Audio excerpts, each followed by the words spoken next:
Welcome to the Commentary Hub's coverage of the Premier League clash between Arsenal and Aston Villa this evening. I'm your 21st Russ Vernon, and I'm joined by your match commentator JB, who will be getting ready for the action. This evening is all set and ready to go then for this game. A big game in prospect this evening. Should be a good match as well.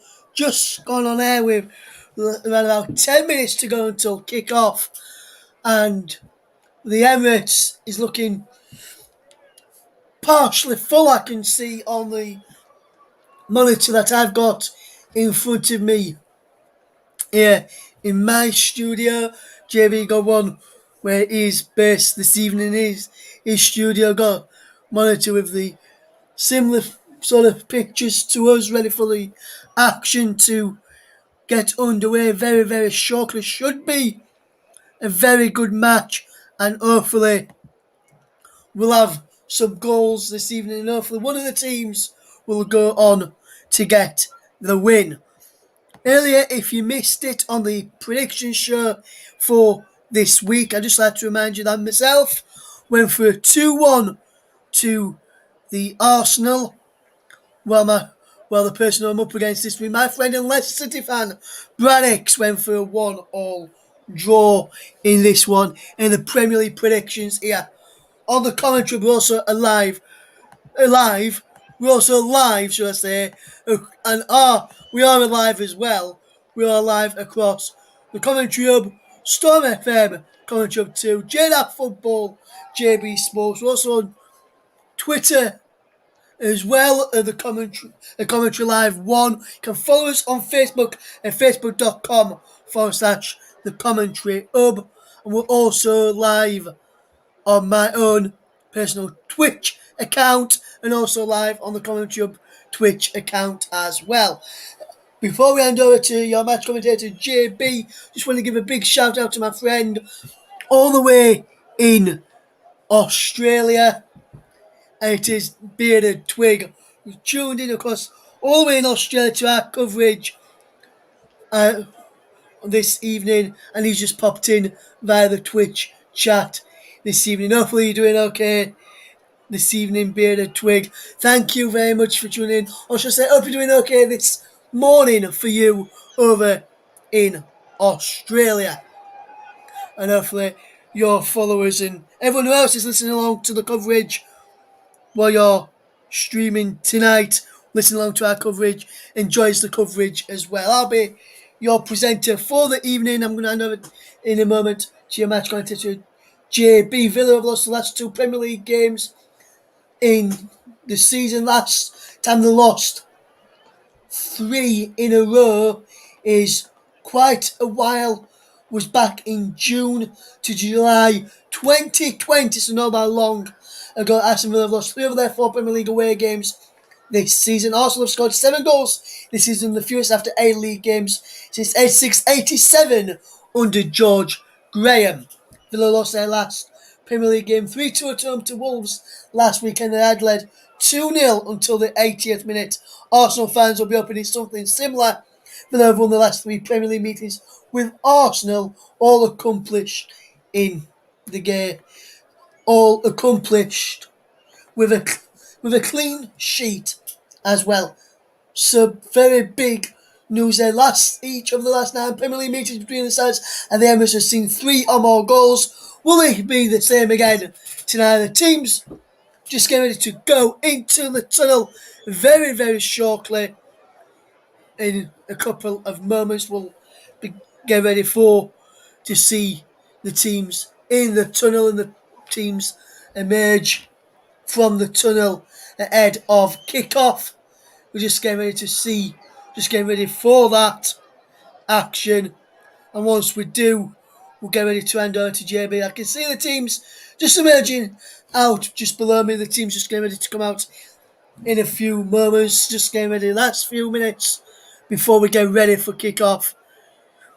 Just seen a little bit of an interview on the monitor here in front of me with Gail Clichy, the former Arsenal man, and we'll be looking ahead to this one and up. And his former side gets all 3 points this evening. Also on the pictures in front of me is Nigel Rio-Coker. He'll be hoping for a Villa win this evening, and we'll be getting ready to hand over to your match commentator JB very, very soon. In fact, what we'll do with the team news and earlier and ready for the action with teams very, very shortly about to emerge from the tunnel at the Emirates. Let's set the scene from our man who's in one shooter not so far away from where we are this evening. And the team's just emerging from the tunnel right now. So it's time for me, as Aston Villa just emerge, it's time for me to hand over to our big match commentator. It's over to you, Mr. J. It's over to JB. Once we get it, JB's just broke off for just. We'll hand over to JB in a very short while. We'll hand over to JB in a minute or so. JB is now with us. It's time for me to hand over to your big match commentator as the teams have just emerged from the tunnel down below us. It's over to you, JB. Already in one warm studio. I'm in another. Well, get ready for this match this evening. Let's hand over to our big match commentator. Very good evening, first of all, to JB. Thank you. In Australia, it's a good morning to you, JB. Good morning to everyone in Australia. Good evening to everyone back in Britain and on all over everywhere else. And good evening as we welcome you here. We are off tube, and as Russ was saying in the build-up, we're quite warm. It is very cold though down at the Emirates tonight. Arsenal against Aston Villa, always one of the greatest clashes of Premier League history. The teams have just emerged from the tunnel. Let me give you the two lineups before we get on with the action. It's Aaron Ramsdale in goal for Arsenal, and it's Gabriel Tomasu, who played really well against Arsenal, you may remember, Ben White and Tavares. And then it's Thomas Partey, Baku Saka, Emmanuel Smith-Rowe, Pierre-Emerick Aubameyang looks as if he's going to be playing in sort of a deeper position in the midfield tonight. And then Lokonga with Lacazette, who got the last gasp equaliser on Monday night against Crystal Palace, filling the lone striker role. On the bench for the Gunners, Leno, Holding, Cedric, Suarez, Kolasinac, Odegaard, Maitland-Niles, Elneny, Pepe and Martinelli. Aston Villa rushed from a disappointing 3-2 defeat at Wolves, a game I did last weekend. Well, they start off with Emiliano Martinez, a former Arsenal goalkeeper, in goal. Konza Mings and Twanzeba are the three-man midfield, three-man defence rather, as they were at Villa Park against Wolves last week. And Cash, Louise, McGinn and Target, the midfield foursome. And then it's Buendia, Watkins and Ings. So essentially the same team that started against Wolves before losing 3-2 when Dean Smith made some several errors of substitutions when they were 2-0 up in that game. Referee tonight, I should say, comes from Yorkshire. It's Craig Paulson. Richard West and Dan Rob Barton are the two assistants. Michael Salisbury is the fourth official, and Michael Over will be the man at Stockley Park as Mikel Arteta there looks ponderously on. Head-to-head, 52 games have been played in Premier League history. 27 wins for Arsenal, 11 wins for Villa, and 14 of them have been drawn. But I should warn Arsenal fans that Villa have actually won the last 3 games and haven't actually won 4 in a row against Arsenal. If they were to do that tonight, they would do it for the first time since 1962. That was the last time they did 4 in a row. Now the players take the knee on the whistle, of course, to highlight the ongoing battle against racism, not just in football, but in life in general. And then on the referee's second whistle, Arsenal get us underway. Now, famous red and white. Villa in an all-change strip tonight of dark blue. And what a prospect this will be. Villa looking still smarting from a bad defeat from 2-0 up against the Wolverhampton Wanderers. Ball knocked forward towards Watkins. And, my goodness me, Ramsdale was perilously close to the edge of his area when he took that, but he was inside the box. Now, what's happened here? The referee's actually said he's outside the box, and there's an all scrum of players surrounding the referee here, Pawson. I wonder if we've got controversy at the start here. I wonder if Arsenal have been penalised because they're the ones that are going over to the referee. Watkins is having a few words to say. I wonder if Ramsdale picked the ball outside the box. Well, it's an interesting start. I'm not sure. The card's coming out for Watkins in the first minute. I think he was trying to. Well, let's have a look. I don't think the goalkeeper's going to be penalised. No, it was inside. That's what's happened. Gabriel has shoved Watkins has shoved Gabriel. Well, that's not a good start, I'm afraid, for Ollie Watkins. Indefensible, I'm afraid. Greg Pawson taking strong action, but I think the right action in that case. You can't do that, really. So Watkins booked inside the first minute. I thought it might have been the goalkeeper handling it. I thought he kept it in. But I didn't actually see the shove over, but now we've seen a replay. We've cleared that one up. Here comes Aubameyang now, looking to feed Lacazette. Lacazette now has got Saka on the right-hand side if he uses him, and he utilises Saka. Now, this guy, I love every time I commentate on him. He's a pleasure to commentate on. He's a commentator's dream, really. Very, very harshly scapegoated in certain quarters for the England game, which I thought was wrong when he replaced Grealish, and I think a lot of people use that as a stick to sadly beat him with because, he couldn't get into the game at all, but you can't blame Saka for that. He's a very good player and deserves his place sometime. I think he deserves his place now in the England setup under Gareth Southgate. I really do. So we've played a couple of minutes and we've had a bit of controversy at the start with Ollie Watkins, who's already been booked for shoving over Gabriel in the first few seconds. 2.5 minutes gone. We're live, of course, across all TCL platforms. And, of course, one thing that Russ didn't tell you, that we are live on Periscope tonight. We're also on Twitter and Twitch, and we're also on these participating stations. My own channel, JB Sports. JDAT Football, which is John Kane's channel. Storm FM, which is Mike Arneman's baby. And TCL2, which, of course, belongs to our presenter and producer this evening. Hopefully, we might hear from Mike at half-time. Thomas Partey picking the ball up now, feeding Saka. Saka inside the penalty area. Chips the ball to the balls, the back post, and a chance here. Oh, there might have been a chance. Saka then rollers up. I know where it goes. In fact, it was wayward, and there's a nice little grin there on both Aubameyang and Saka's face. I think Aubameyang was trying to overhead kick it at the far post. I think that was the first effort. The flag stayed down. Nothing wrong with the offside there. Saka put in a lovely cross. Why didn't Aubameyang just header it? I'll never know, but he was trying the audacious attempt à la Thierry Henry. Then it came to Saka, and, he only had time to... he didn't have enough time to take a touch there. He had to hit it first time, and he hit it well wide with his left foot and miscued it wayward beyond the goal and into the crowd.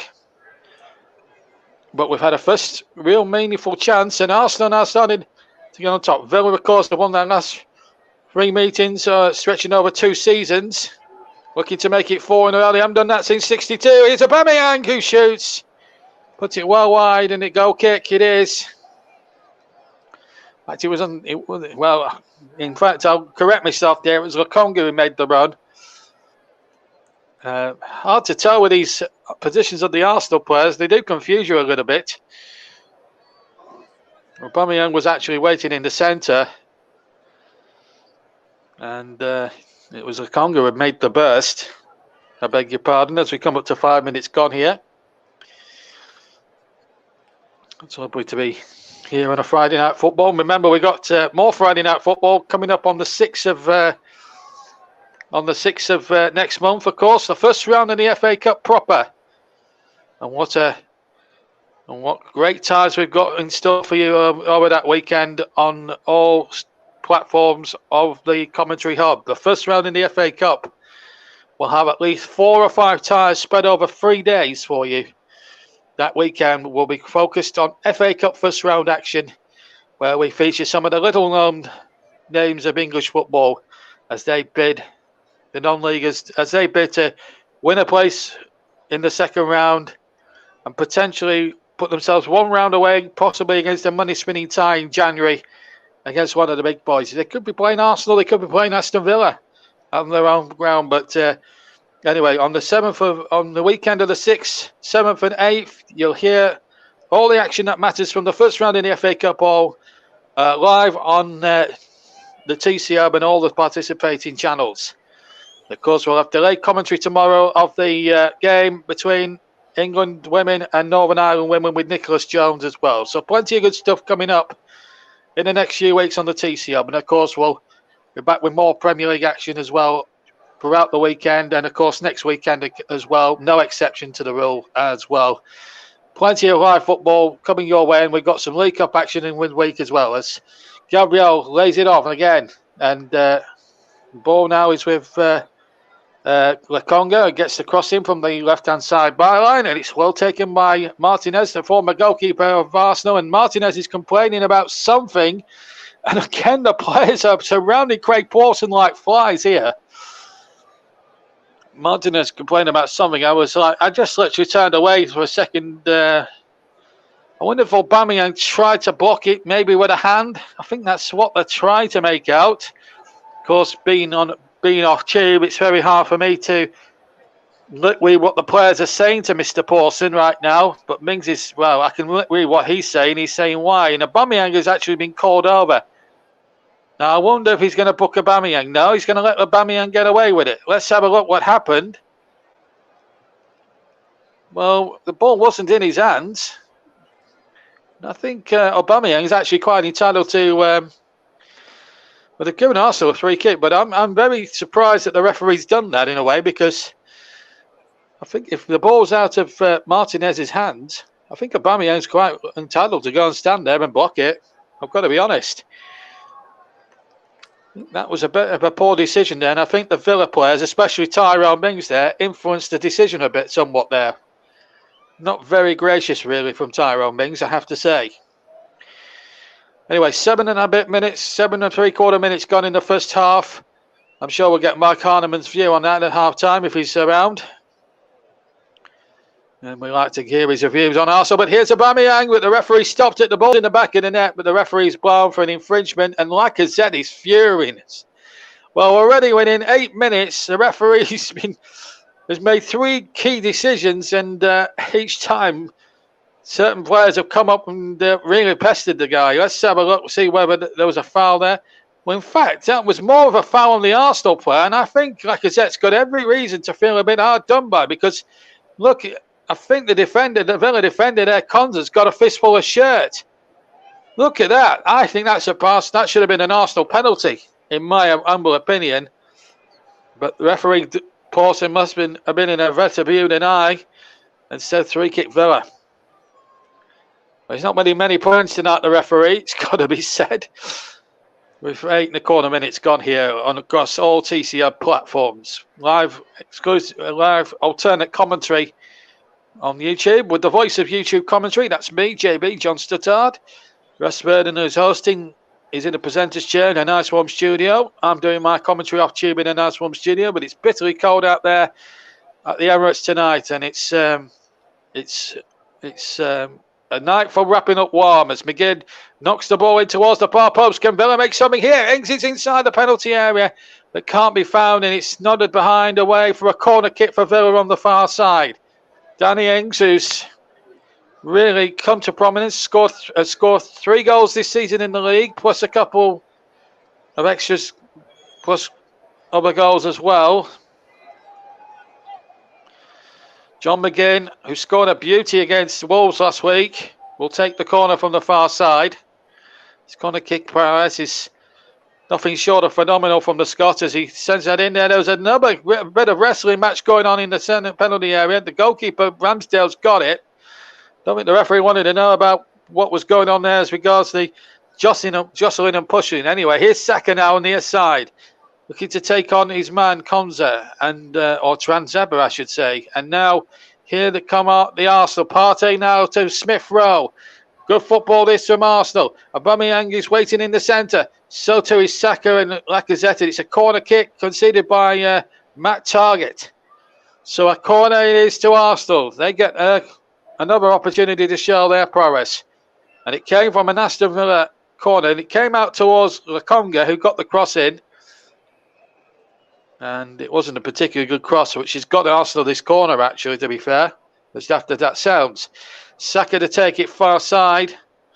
Thomas Partey's waiting on the 6-yard line. It's a feeble corner, I have to say, from Saka, but it's not being dealt with properly by the Villa defence. And the shot comes in from Smith Rowe, and it was charged away with the goalkeeper on the floor. Christ almighty, there was a left-footed shot from Smith Rowe that was rapidly going towards goal, and it hit a Villa defender somewhere in amongst that. And then the ball drilled in there, or attempted to be drilled in by Partey. Wins the ball well. But the referee plays on, and they'll blow up this time for a foul by Lacazette. It's just getting a bit bitty in this opening 11 minutes, I have to say. One or two decisions, one or two things that the referee wants to stab out. Remember, one yellow card already. That was in the very first 40 seconds for Ollie Watkins when he pushed over Gabriel at the start. I just hope the referee just referees this with some common sense here, and I hope the players have got a bit of responsibility in that respect as well. They've got to just let the referee get on with what he needs to do as regards the job of the job of it all, because it's a very hard job to manage 22 players. Here's Watkins now, but he's offside. And it's not been easy so far. Now we've got an Arsenal player gone tumbling. Mings is right over him there. Nat. Maybe he just needs to step away here, Mings, here at this point. Yeah, he's listening to me now. This looks actually quite a concerning injury. This is how it happened. Mings and Lacazette. Oh, Mings has got in there with the arm. Well, did he have eyes for the ball? Well, I think he did, actually, in fair. I'll give Mings his dues there. I think Lacazette's okay. He was genuine. I think there was no bias in there. I mean, when you get wallops in the face, it does sting a bit. I'll grant Lacazette that. Mings had only eyes for the ball, in fairness to him. And a bit of sportsmanship. And good to see from someone like Tyrone Mings, who certainly didn't show any sportsmanship to Lacazette when he won a free kick by protesting, like when he won a free kick for Villa under false pretences when Aubameyang didn't do anything wrong when he caused down that attempted goal kick by Martinez. But there we go. Good to see a little bit of sportsmanship happening. That looks a foul to me on the far side. But again, the referee doesn't want to know. And it's back with Martinez. The two Arsenal fans getting a bit disgruntled with this referee at the moment, Mr. Pawson. Let's just make it less about the referee, more about the football, one hopes. And let's hope we get a good game here. We haven't had I've done about 12, 13 commentaries already this season live for the network, and I've not had a 0-0. I've had one 0-0 in a recorded match involving Burnley and Norwich, but live I don't think I've had a 0-0 yet. Anyway, here's a chance now for Arsenal to come forward by Tomasu. Tomasu has conceded a goal kick by the looks of it, so it's been a first half with action-packed thrills and spells. I don't think we can dispute that. The match stats already: 58% possession Arsenal, 42% Villa. 5 attempts for Arsenal, 5-0 to Villa. But the big stat at the moment, with nearly a quarter of an hour gone, is that it's goalless at the moment. And let's just hope that this game improves a little bit as a spectacle, because I think it's just lacking a bit of quality at the moment.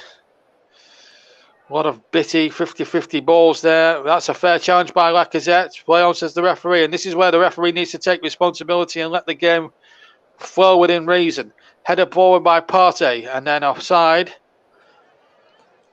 against, I believe, Saka it is, and a free kick it is to Aston Villa. Well, it's taken a little while to get going. We've had one or two bitty incidents and one or two petty stuff, really, that Villa have got, including that I'll never understand the decision of the referee there to give a free kick against Aubameyang when Martinez clearly had it out of his hands. He kicked the ball away and it's hit Aubameyang, and he's entitled to go and block that. Anyway, free kick, Martinez to take it, and one there by Tomato, who's been a really good signing, I believe, for Mikel Arteta. He played really well against Tottenham. He had a good game against Burnley earlier in the season, then proceeded to have an even better game against Tottenham when they won 3-1. That's the last time I commentated on Arsenal for the TC Hub. Really good performance. I think they were about a goal ahead, or maybe 2 goals ahead at this point 4 or 5 weeks ago. Anyway, here come Arsenal now. Smith Rowe has it on the far side. He's got Lakonga on the near, on the far touchline, and then he goes back to Lakonga is there. This is Gabriel as it happens, or Tavares, I should say. Now then, Smith Rowe to Lacazette, out again. Chance here for the shot, and it was a good effort from Tomasu. It's over the top, I'm afraid, for a goal kick, but Arsenal, just to remind you, attacking the clock end in the first half at the Emirates. I've got used to saying the Emirates now. I used to, when they put the clock back here at the Emirates Stadium, when they first put the clock up, I used to say Highbury, the old ground. How Arsenal would love to be back at Highbury, because I think in some respects the Emirates is a bit of a hindrance with 60,000 people. At least when you had Highbury, it was a bit more closed in. The atmosphere was a proper atmosphere, and you had a really tight pitch. And Arsenal's pitch now is a lot bigger than what it was at Highbury, and I don't think it suits their passing style of football. I really don't. I think they need their pitch to be a bit bigger, or be a bit smaller, as it was at Highbury. Good ball forward over the top, and Ings can't get on the end of it. Goal kick to Arsenal. So 0-0 as we come up towards 18 gone. Got a recorded commentary tomorrow for you from Wembley. For the game at Wembley, I should say, with Nicholas Jones. He's going to be doing England women against Northern Ireland women. Kick-off for that game, incidentally, if you want to watch it live on television, is at 5:15 if you want to watch that. And once you've finished listening to this one here across all TCR platforms tonight, check out Russ's predictor video with his from earlier today, where he takes on another special guest. That was played earlier today, but if you've missed it, ignore the first scoreline they're going to talk about, because this game will have already been played. But they'll talk in depth about Saturday's games, and of course the big one on Sunday between Manchester United and Liverpool, which we hope to cover for you here on the TCR. Meanwhile, Mings has conceded a 3 kick on the right hand side, and Arsenal now have got an opportunity. Saka was the man he pushed. Can he make inroads here? 0-0. If you just joined us on the TC Hub, Ollie Watkins was booked in the very first seconds of the first half. So he's now really on a sort of a magician's, a circus tightrope, so to speak. Smith Rowe and Saka, the 2-men committee over the free kick on the right-hand side. Now, can Arsenal make hay and get in front here? Remember, they've lost the last 3 against Villa. They won't want to lose the 4th time. It's going to be left to Saka to send into the danger zone, and the flick on. He might fall for Arsenal. He hit the bar. It was Partey who stabbed it goal bound, and it must have hit the bar, I think. Arsenal have hit the woodwork anyway. Here they come again. Can they get the cross in? It was Lakonga got the cross in, and it's a corner. But Thomas Partey, good free kick this from Saka. Good decoy from Smith Rowe, and it went. Villa got themselves and all sorts of bother there, and then Partey hit the woodwork. Let's see where it actually did hit. Well, I thought it hit the bar. It hit the angle post and crossbar, in fact. Anyway, Arsenal have got a corner on the far side. Smith Rowe's going to take it. Smith Rowe then from the far side towards Aubameyang and Lacazette. Saka jumps, but he's beaten to it, and here goes Villa on the counter-attack. But they've brought everybody back, which has meant the man breaking out, John McGinn, was completely isolated, and he's cost his team, and in fact he's conceded a throw-in to Arsenal. In fact, it's not. He's actually won the throw, I believe. Anyway, we're 20 minutes gone. We're halfway point of the first half. And if you're listening to the TC Hub, stay with us. We'll try and bring you goals tonight. Just needs to come to the boil of it. Just needs one goal. We thought we were going to get it through Thomas Partey just a second or two ago for Arsenal. I think Arsenal just shading in on chance. Well, they're more than shading in on chances created alone. They just need that breakthrough. Remember, Villa have won the last three, won at the Emirates last season. And if Dean Smith's team can repeat that feat, they have won 4 in a row against Arsenal in the league for the first time since 1962.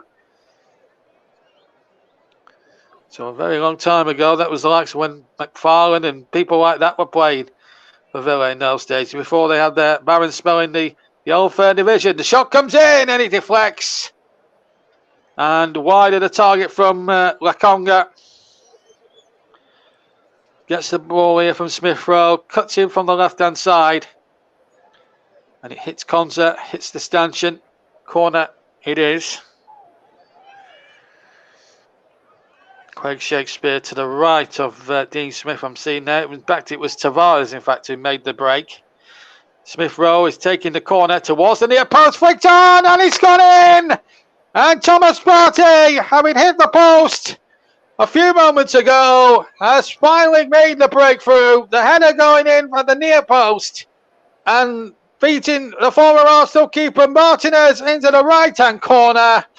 And Arsenal get what their dominance really in the opening 22 minutes has thoroughly deserved. An opening goal. Arsenal 1, Aston Villa 0. Thomas Partey with the goal. Good corner from Emile Smith Rowe. And a wonderful header. It's got to be said from Partey. Just the merest of flicks. Like I said there, putting off Martinez, can't get there. And Mikel Arteta, well, the smile is back. And the smiles are back on Arsenal fans after a dodgy start this season. They are starting to really put their game together.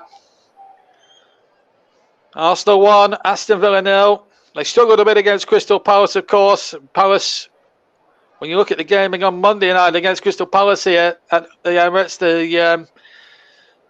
Lacazette taking his royal time to get back to the halfway line, so Mr. Pawson can start proceedings again, and sure enough he does. What Arsenal mustn't do at this point is give Villa away back into it, and that's what they did against Palace. They were 2-1 down with a few seconds to go, and Lacazette had come up with that late equaliser, and it might have been anarchy, but as it turns out, it's 1-0, and they've been the better side, Arsenal. I don't think there's any doubt about that. I think their front forward player has been exemplary, and Partey could have had at least a couple more of goals himself. Anyway, here comes Villa now, chipping in there. Target is up at the far post. He can't be found, and oh my word. Well, that would have been not a disaster, but it would have been a horrible moment for Arsenal to concede soon after taking the lead. Premier League head-to-head is the head-to-head all-time in the Premier League is definitely in Arsenal's favour tonight. They played 52 previous occasions, stretching back to, of course, 1992. Arsenal have won 27 of the fixtures. Villa winning 11 of them. And 14 of the game, 52 matches have been draws. 9 attempts at the moment for Arsenal, none for Villa. 1 on target for Arsenal, the goal, none for Villa. Free kick to Aston Villa on halfway. Saka penalised. 25 gone. Plenty for Dean Smith and his troops to ponder here. And they lose tonight. And how much will that have that been caused by? Well, it wouldn't have been too bad if they'd held on to win against Wolves last week. But I think the result against Wolves will hurt doubly as such if they get beaten here by Arsenal. They don't want the goal difference to start slipping as well, because bad goal difference will see them slip down the table like a fireman going down a pole. And they don't really want that at the moment. Arsenal 1, Villa 0, and Arsenal keeping good possession. Tavares now on the far side. And now Gabriel is there. There's a player down on halfway for Arsenal. And Ramsdale gets it out. And in fact, the player concerned has got up. And here's Saka now. But I want to, like I said, who's been absolutely unceremoniously dumped to the ground by Tyrone Mings. And the referee didn't even give a free kick. I thought that was a very unfair, necessary challenge by Tyrone Mings. I thought he was late into that tackle. I've got to be honest with you. So well, I'm apologising, but he shouldn't have done it in the first place. Here's Target now. Saka now trying to get it forward, and the ball out of play on halfway. I'd love to see that challenge again. It's a bit of a silly challenge there by Mings. He's got away with one or two things in this first half, I've got to say, the Villa captain. And the referee's got to take his name for this. Really poor challenge. I can see why the referee's played advantage, but he's tripped in there. I mean, the referee's played it. Great credit to the referee there. I'm glad he's booked Mings, because it was a naughty challenge. And he's thoroughly deserving of a yellow card. Another Arsenal player's gone down. This is not good football from Aston Villa. Very dirty player, I have to be said. I'm disappointed with Villa. And we're seeing a contrast in Villa performances. We saw a thrilling attacking display, even though they went on to lose 3-2. But the first 78 minutes of that game last week at Villa Park, they were superb. They were brilliant. Tonight, in contrast, they have started very poorly and have got away with a few things, and Tyrone Mings especially.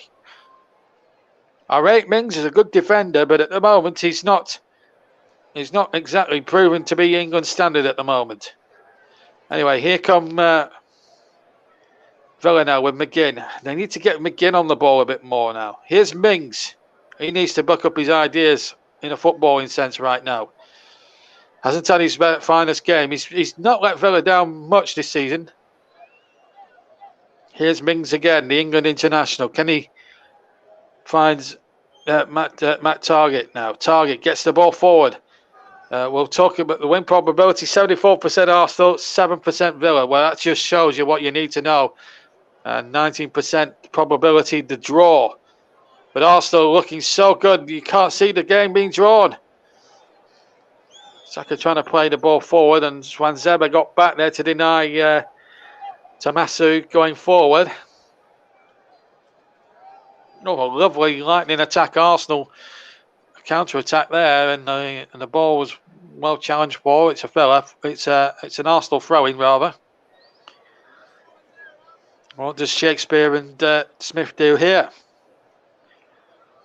I said last week, Craig Shakespeare, the man behind Ranieri's unexpected title success at Leicester. How Ranieri could do with Shakespeare at one moment down at Watford. His first game yesterday, and first game on last Saturday was lost 6-0, but by a rampant Liverpool side who scored one of the goals of the season, in my opinion, through Mo Salah. What a great goal to beat 5 players and then to finish in fantastic style. It's got to be up there for at least a candidate for goal of the season, in my humble opinion. Right, Villa in the attack now with Konza trying to get something going. Here's McGinn now, gets it over halfway, targets his 3 on that left-hand side now. And he gets it in field now to Danny Ings. Ings goes back to McGinn. McGinn back to Target. Left-hand channel. Villa looking to put some passes together. Buendia can't be found. It's a poor ball really for John McGinn, and we don't really say that too much of John McGinn. Here's Smith Rowe looking to get Arsenal in behind again, and they've got players in the middle. Saka should make it 2, but he doesn't. Great save from Martinez. Saka hit the target, did everything right, but he found Martinez diving backwards, and he pulled off an absolute miracle. Arsenal had an ample opportunity to make it 2. You've got to give the honours to the goalkeeper here. Not bad. The finishing from Saka wasn't bad. It was what you would have expected him to do. with the right foot. He's side-footed, does everything right, but the goalkeeper's outstretched foot, right foot that is, just turned it away. So you've got to give the honours there to the goalkeeper. Saka with the corner. That's a dangerous corner right on the goalkeeper, who did actually quite well. Here's an attempt of a volley there by Lakonga and by Sambi Makomba, and the goal kick it is for Aston Villa. But they should have been 2-0 down. But no blame attached to Saka. It was just fantastic goalkeeping. This is the goal again. I'm just seeing now on the replay. Partey with a header. Yeah, Martinez may have got a little slight finger on that. But he could do nothing else but turn it into the back of his net. Yeah, gets a hand on that, but no more. And in it went. So, Arsenal deservedly a goal up. Should be 2 up. We've had over 31 and a half minutes. We've had nearly 31 and a half minutes inside the last quarter of an hour. Mike Harneman hopefully will join Russ Vernon at half time in the commentary hub studio, and I'm sure he will give a very good, honest and fair assessment. Hopefully he'll agree with my appraisal of the game so far. Villa have really resorted to a lot of fouling in the game, and again another yellow card coming out here. Their discipline is being lost again, Villa, tonight. And McGinn is somebody I would not have expected to see pick up a yellow card. Let's have a look at that again. Ball play forward, and McGinn takes him out, I'm afraid. It's the follow through. It's the follow through. The ball's gone there from Lakonga, and McGinn has brought him down. He accepts it with good grace, John McGinn. He's a player that never complains. He gets on with it, does the hard work, does the dirty work, if you like. But Villa aren't even doing. Well, they're doing dirty stuff, but they're not doing dirty work at the moment. I wonder what Arsenal are going to cook up here. This free kick chipped in there towards the penalty area. It's not a particularly good free kick, if I'm being honest. But that target did enough. And Villa can clear away. Saka's free kick. It wasn't the best, I've got to be honest. But it doesn't matter. Here's target now for Villa. They need to really buck up their ideas here. They've got 3 players on yellow cards. Their discipline is they get a fine apparently from the Premier League if they get more than 5 yellow cards. Well, they're 2 yellow cards away from getting a substantial fine from the Premier League. So they've got to watch that discipline now for the remainder. Of course, you've got 3 players on yellow cards: Mings, McGinn, and Watkins at the start.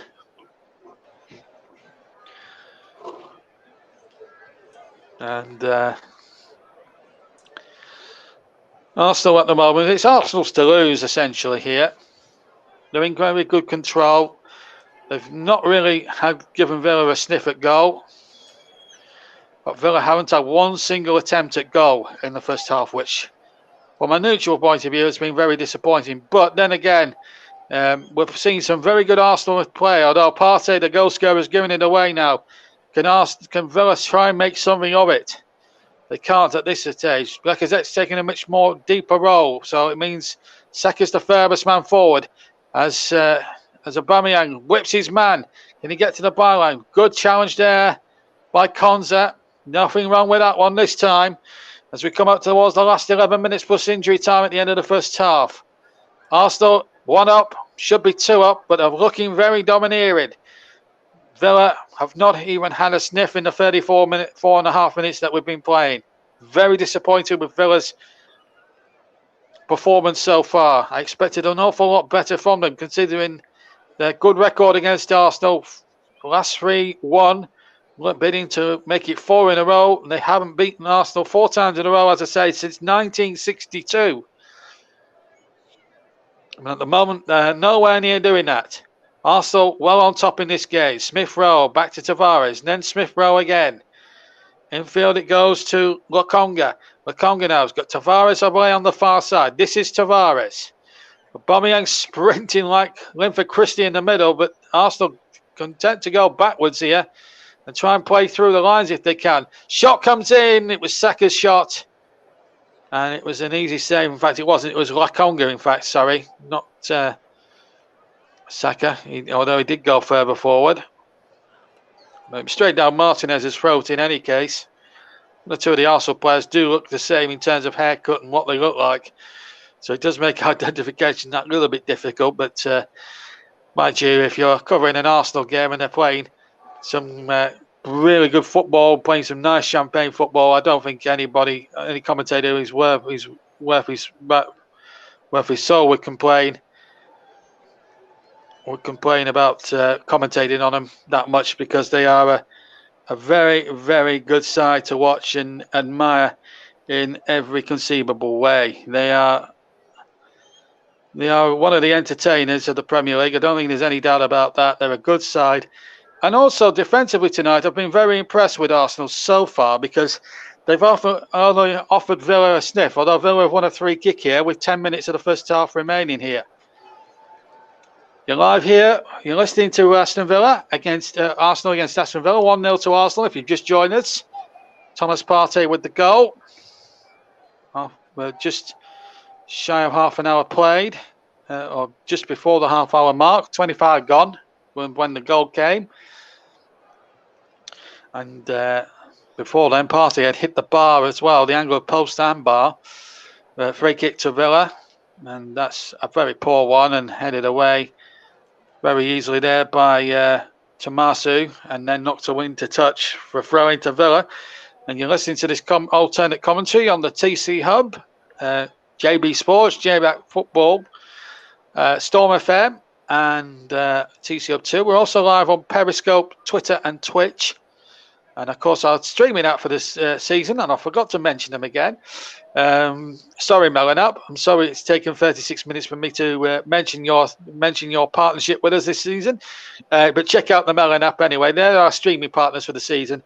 Check them out at www.melanap.com. And we have a Facebook page as well, www.facebook.com/The Commentary Hub.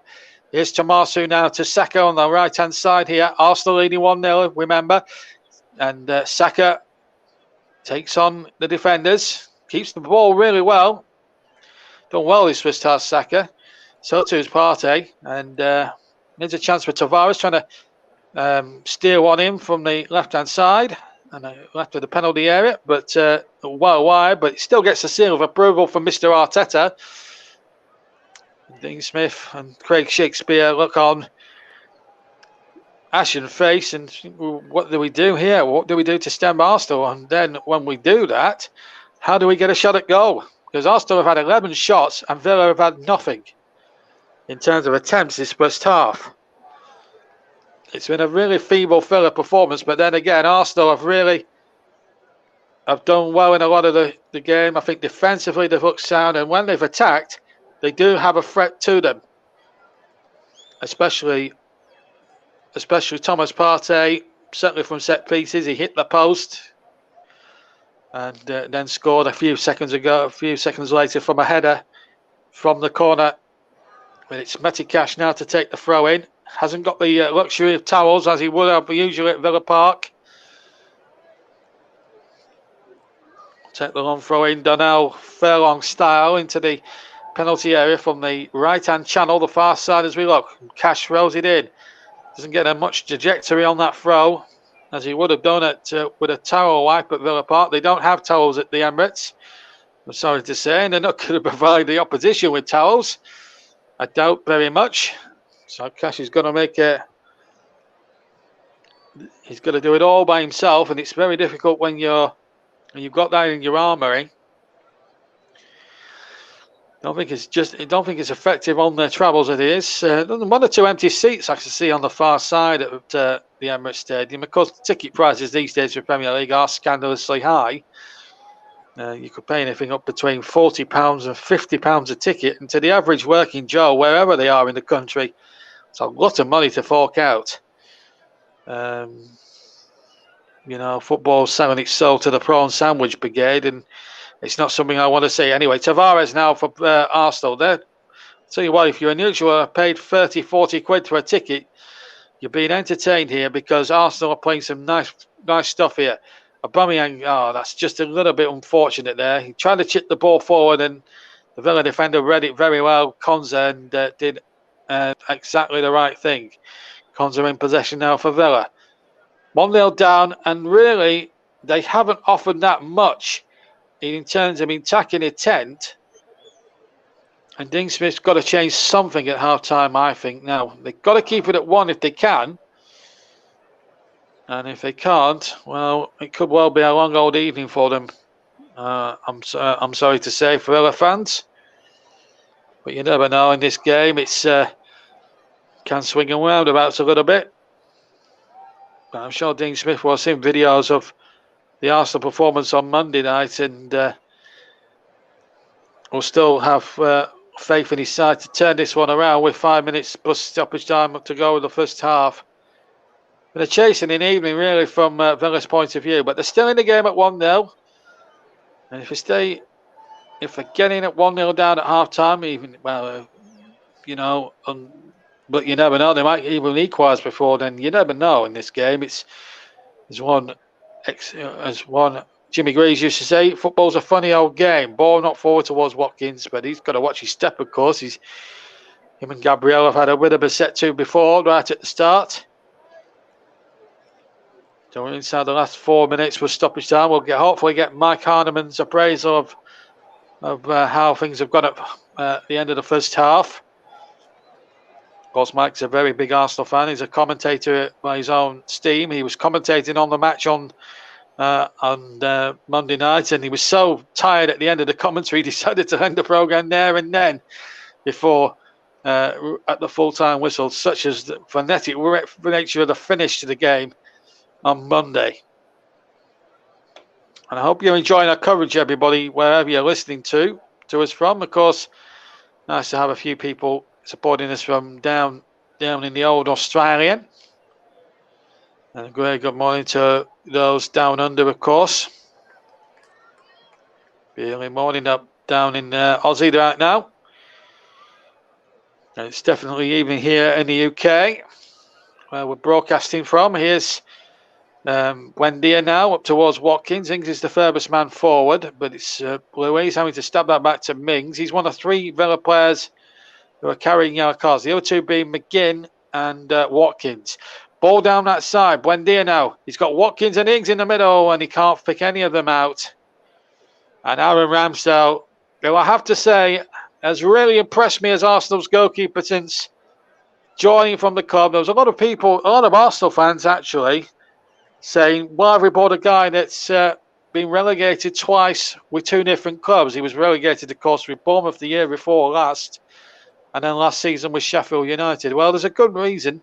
He's a good goalkeeper for the future, and whatever I've seen him in Arsenal colours this season, his goalkeeping's been assured, and I think he takes a lot of the slack off the back 4 of Arsenal. And when you've got a goalkeeper like that, it's a bonus. And if he keeps 15 clean sheets a season, that saves a team 15 points a season, in my opinion.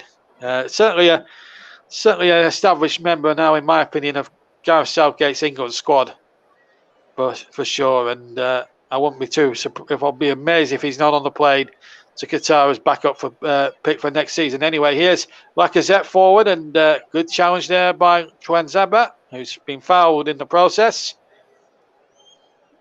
In fact, he hasn't been fouled. It's Arsenal's corner. I thought Lacazette had actually pushed him over. I've got to be honest. I actually expected the referee to go out for a Villa free kick anyway. See, well, yeah, he's pushed him over. That should be a free kick. But the corner's been given. Villa will be cross if this leads to a second goal.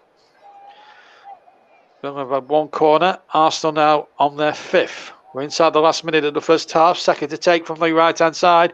And he goes towards the near post, headed over again from Partey. That's 3 times that Villa have let him go. First time he hit the angle of post and crossbar. Second time it cost Villa a goal. And the third time he comes in at the near post and only heads narrowly over, and that could have easily cost Villa another goal. Lacazette having a few words to say to Mr. Pawson there, and he's just getting. And Mings would do well there just to keep his mouth closed. He's been He's been booked before, and he wouldn't want to see himself sent off here. So we're inside the last 5 seconds of normal time. I think Dean Smith's side need to be much better disciplined in the second half. I think the discipline has been a very, very appalling. 3 yellow cards, unnecessary ones. I know that looks a shirt tug on McGinn, to be fair, and the referee agrees. I have to tell you, that was a clear shirt tug by Lokonga, and the referee again digging into his pocket, and he's going to book Lokonga for that. He knows who he wants. And Lokonga gets his booking. We're into 2 added minutes, for which we play 26 seconds. This is what happened. That's a clear shirt pull. It's right on the edge, but it's outside the box. So Lokonga is booked. Sammy Lokonga, to give him his full name. It's a free kick on the left-hand side, about 5 yards from outside the penalty box. Bandier can take them. Now, wouldn't this be ironic if Villa score with their first effort on, potentially their first effort on target? Looks like it could well be McGinn or Buendia. Referee just making sure that there's no pushing and shoving going on. So I have 6 Arsenal defenders hoping to catch about 5 Villa attackers offside. Mings is up forward from the back, and then McGinn takes a 3 kick, and it's far too close to Aaron Ramsdale. They got that completely wrong there, Villa. And Ramsdale's got Arsenal on their way again, and it's Lacazette. And the ball forward, it's just too much purchase on it from Lacazette, and Mings knocks it into touch. We've got about 25 seconds plus to go of the stoppage time, as 1 or 2 seats are now empty. I don't think the Arsenal fans can grumble with the entertainment that Arsenal have served tonight. Although there should be at least 2 goals up, in my opinion.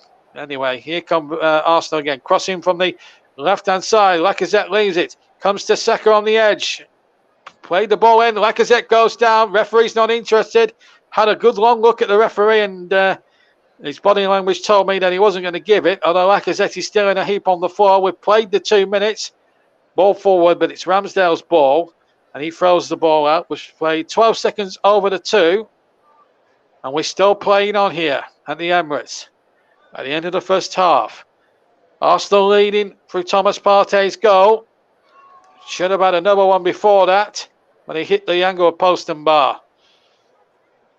But Arsenal good value for their lead. Here's Tomasu. We play 35 seconds over the allotted 2 minutes. Here's Lacazette. Can Arsenal get a second one before the break? Lacazette's cross is blocked, but Lacazette's won it again from Buendia. Lacazette playing it into the area, and McGinn coolly back to his goalkeeper, who can't pick the ball up, and there he goes. He kicks it clear, and that's the half-time whistle, I think, is it? No, well, well, what's happening here? Oh, he's calling VAR. They're going to have a look at VAR because Target went in. It's VAR, folks. VAR. Is that a penalty? It's not half-time yet. We've got a VAR check. Was that a penalty on Lacazette? I think it might have been against Mac Target. Now, Mr. Paulson's going over to the monitor.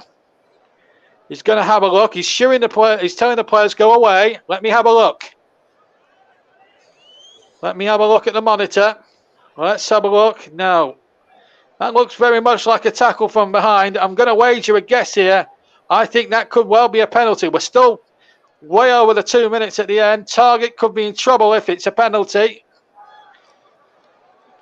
And we've got a still caption here. VAR are checking. Michael Ober's the man. And finally, the monitor is up in front of Mr. Paulson's eyes. Well, he gets none of the ball for me. I think that's a definite penalty. Lacazette gets the touch on the ball. Target follows in from behind. Takes Lacazette out. And surely the referee at this point has got to give the spot kick. And indeed he does. Penalty given. And I don't think there can be any complaints at all from Aston Villa. Arsenal will get a chance to make it 2-0 from the spot. Matt Target can't believe it, but I think the evidence is overwhelming. The ball played in by Saka, only half away by Buendia, and Target is taking him from behind. There's no dive in there from Lacazette. It's a clear penalty. Referee was quite right, in my opinion. Dean Smith having a few words with Mike Salisbury, the 4th official, but I don't think it's going to make much difference. Well, it's not going to cut much ice, because when Smith looks at it, later on the replay, he will realise that Target was in the wrong. Meanwhile, Lacazette's having a few words with the referee here. Mings is having a set to here.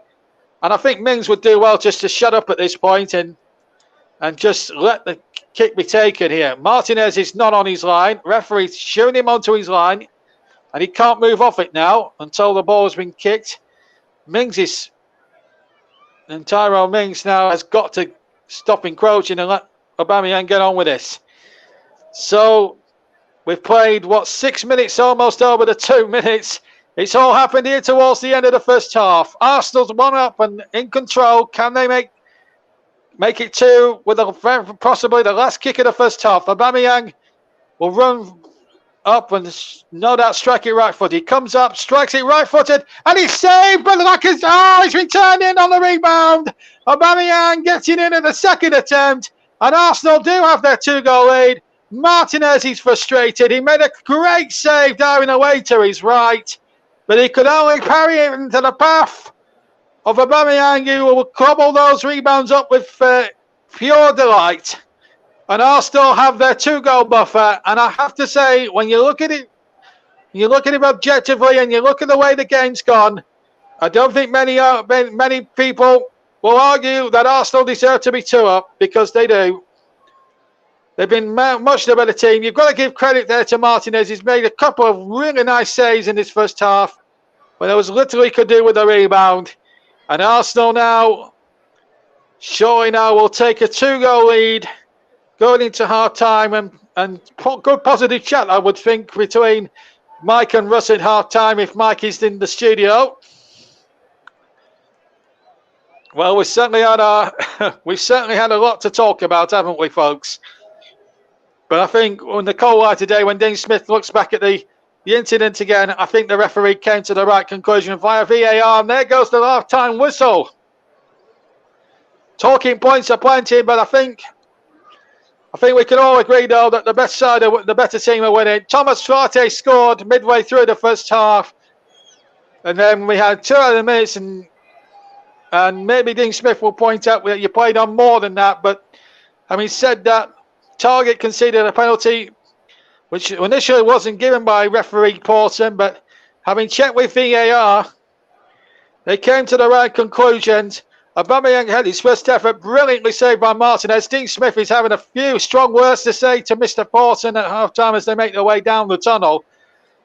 But as I said, Aubameyang was denied brilliantly by Martinez the first time, but then the rebound came to Aubameyang, who snapped that up with pure delight. So the half-time situation, as I hand back to the boys in the studio, back to Russ and Mike if he's there. It's Arsenal 2, Aston Villa 0, and I'll be back for the second half, but it's back to Russ and Mike if he's there in the studio. Arsenal 2-0 in the lead at half-time. Thank you very much there to JB. We're just awaiting for Mike to join us, but we'll hopefully get Mike Orneman in to the show to join us at half-time to give his thoughts as Arsenal lead by 2-0 against Aston Villa. Brilliant first half from the Gunners, and like JB said, fully deserved of the victory. Well, the victory at the moment, should I point out. Arsenal deservedly 2-0 up, and could have been more. There have been total domination from the Gunners in that first half. Aston Villa, very, very poor in that first half for me. And I think JB summed up well. Arsenal are deserving of their 2-0 advantage. And the break, just have a look at some of the other scores from some of the other matches which are taking place today. Latest score in the Women's World Cup qualifier is Scotland 1, Hungary 1. In there, with Grimshaw putting Scotland in from before. Baggio. pulling one back for Hungary. Cyprus 0, Netherlands 6. Miedemeier, Van der Donk, Rode, and an own goal from Sean Lebus with the goal. Rode with an hat-trick. Iceland currently 1-0 up against the Czech Republic with Thorza Dottier with the goal there. Currently, earlier results, he finished 5-0 to Austria against Luxembourg. Billa with 2, Nashweg with 1, Enzinger and Puttingham with the other. Italy 3-0 up against Croatia, thanks to Serrano, Barella and Perona. That finished 3-0 to Italy against Croatia. Switzerland 2-0 up against Romania, won 2-0 against Romania. Guzevic with a brace there. Kazakhstan losing by a goal to 0 to Greece. Poorly with a goal there. Latest score, Slovenia 1, Wales 1, Rojan on 69 minutes for Slovenia. Green equalising for Wales on 71, but was sent off, which was sent off in the 75th minute. And France currently beating Estonia by 5-0 in a friendly USA, in the women's international friendly. USA 0, South Korea 0. On target for France in their match against Estonia, incidentally, Gerardo,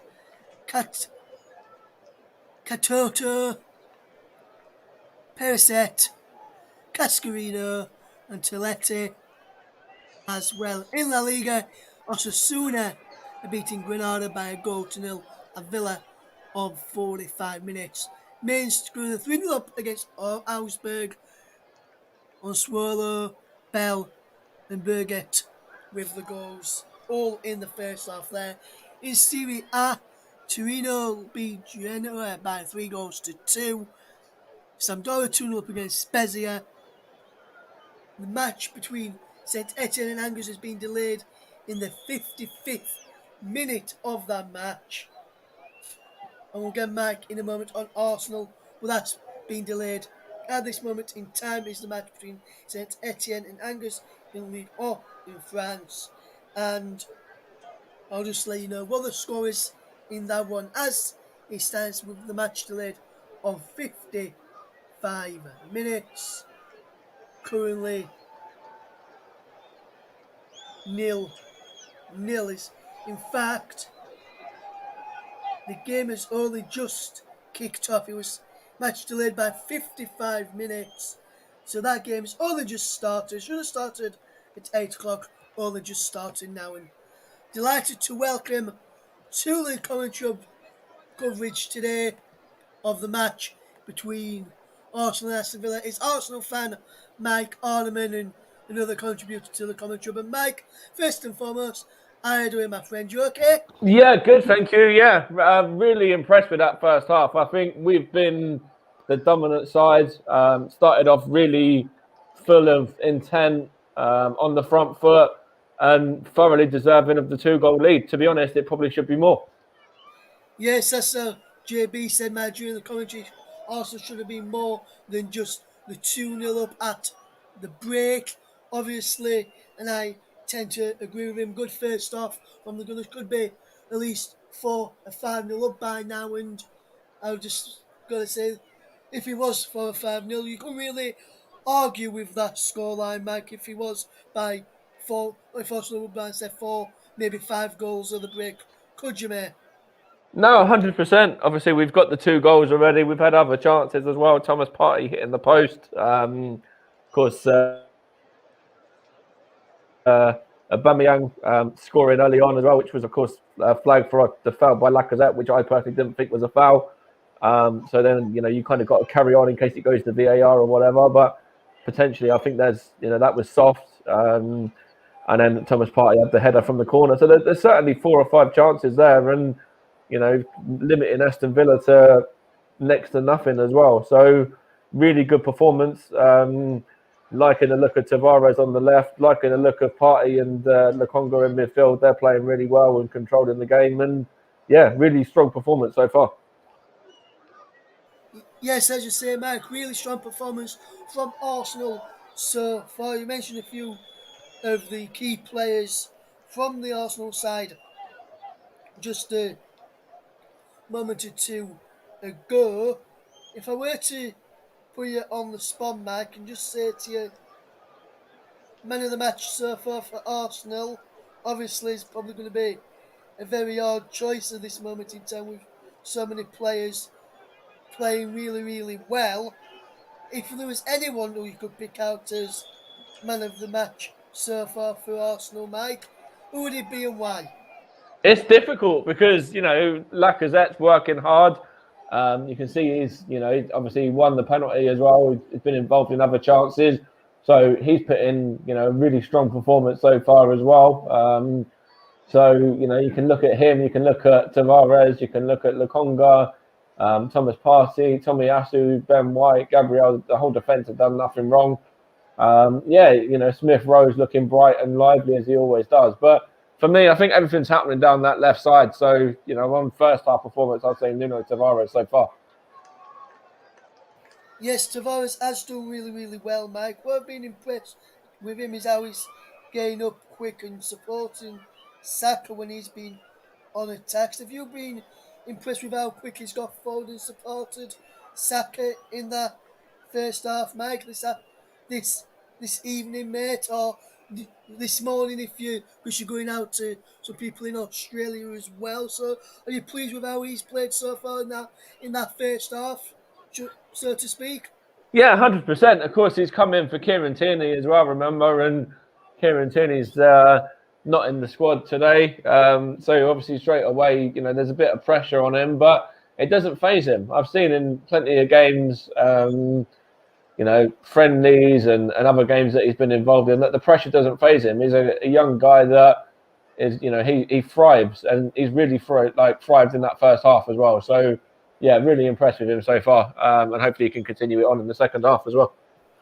Yes, going into the second half then, Mike, which will be kicking off very, very shortly. If you were Mikel Arteta, obviously, I think I know what you're going to say in the answer to this question.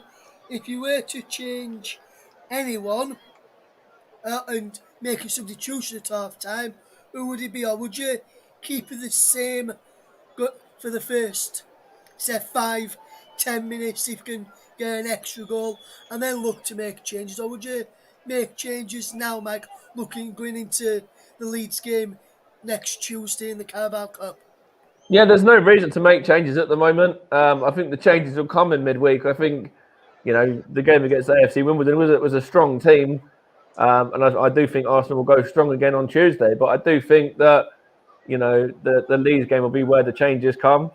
So for me, I think that, this team, you don't have to change it. Why would you? You're 2-0 up, you're bossing the game, keep things the same. Maybe bring on somebody like Nicola Pepe a little bit later on when Villa are getting a bit more tired and see what he can do. But for now, yeah, leave it as it is. Yes, and Mike, obviously, I know you probably won't look at it and you probably won't have analysed Villa that closely. We've just been analysing Arsenal. But if I were to say to you, you're in Dean Smith's position right now at half time, you're trailing 2-0, a late penalty in the first half, which I've got to say was a penalty, in my humble opinion. I thought it was a definite penalty. Don't know why Matt Targett and Dean Smith was arguing about to the officials after the award was given after looking on VAR. If you're in Dean Smith's shoes, Mike, well, would you make any changes just yet, or would you see how the first 10-15 minutes, say 10 minutes goes in the second half, and then look to make changes? And is there any Villa player out there that you've been impressed with, Mike, so far? To be honest, I would make changes straight away. I'd make a couple of changes now. I'd probably bring on the likes of Leon Bailey, maybe Cameron Archer, maybe El Ghazi. You need to bring on some more attacking threat, really. And in terms of Aston Villa and in terms of being impressed with anyone, it's quite difficult, really. I think Tyrone Mings has done quite well. And I think that John McGinn, has got himself stuck in as he always does. But Arsenal have done really, really well at sort of controlling this game and limiting the likes of Buendia, Ings, and Watkins to next to nothing. You know, you could see straight away that Aston Villa started off the game quite frustrated on the back of losing that game against Wolves last week. And Arsenal, you know, as Arsenal should be, a buoyant and sort of buoyed by the last-minute goal against Palace. So thoroughly, you know, enjoyable first half from an Arsenal perspective. And let's hope things continue and JB can keep on with that good record as well. Of course, the fact he covered the North London derby the last time that Arsenal won on this channel as well. Yes, and Mike, going into the second half, obviously 2-0 up at the break. If I were to press you now and just say, just before the second half just gets underway, if I were to press you and say score prediction, what would you go for, mate? I do think that Aston Villa are going to come out in the second half and show a bit of fight and sort of show that they've got something in them. So I do see them getting a goal. I'm going to go Arsenal get another one as well. I'm going to go 3-1 full time. Okay, we'll have Mike back on at the end of the second half. Thanks to you right now, Mike.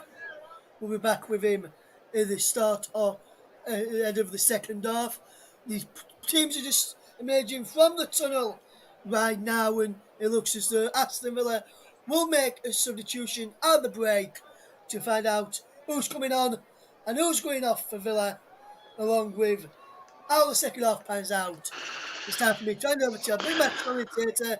It's over to JB. Thank you, Mike. Thank you, Russ. Welcome back, everybody. And as Mike actually nominated just before they threw back to me, Leon Bailey has actually come on and he's replaced Twan Zeba. So they've sacrificed a defender, they put an extra attacker on, and I think Dean Smith must have listened to you, Mike, because as I said, now they've got more attackers. They'll probably push somebody like Cash or Target back into the defence, I would have thought.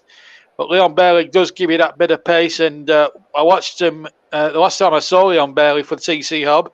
I've got to tell you, folks, he was superb. He came on for 15 minutes against Everton and tore them to shreds when Villa won 3-0 on a Saturday evening at Villa Park.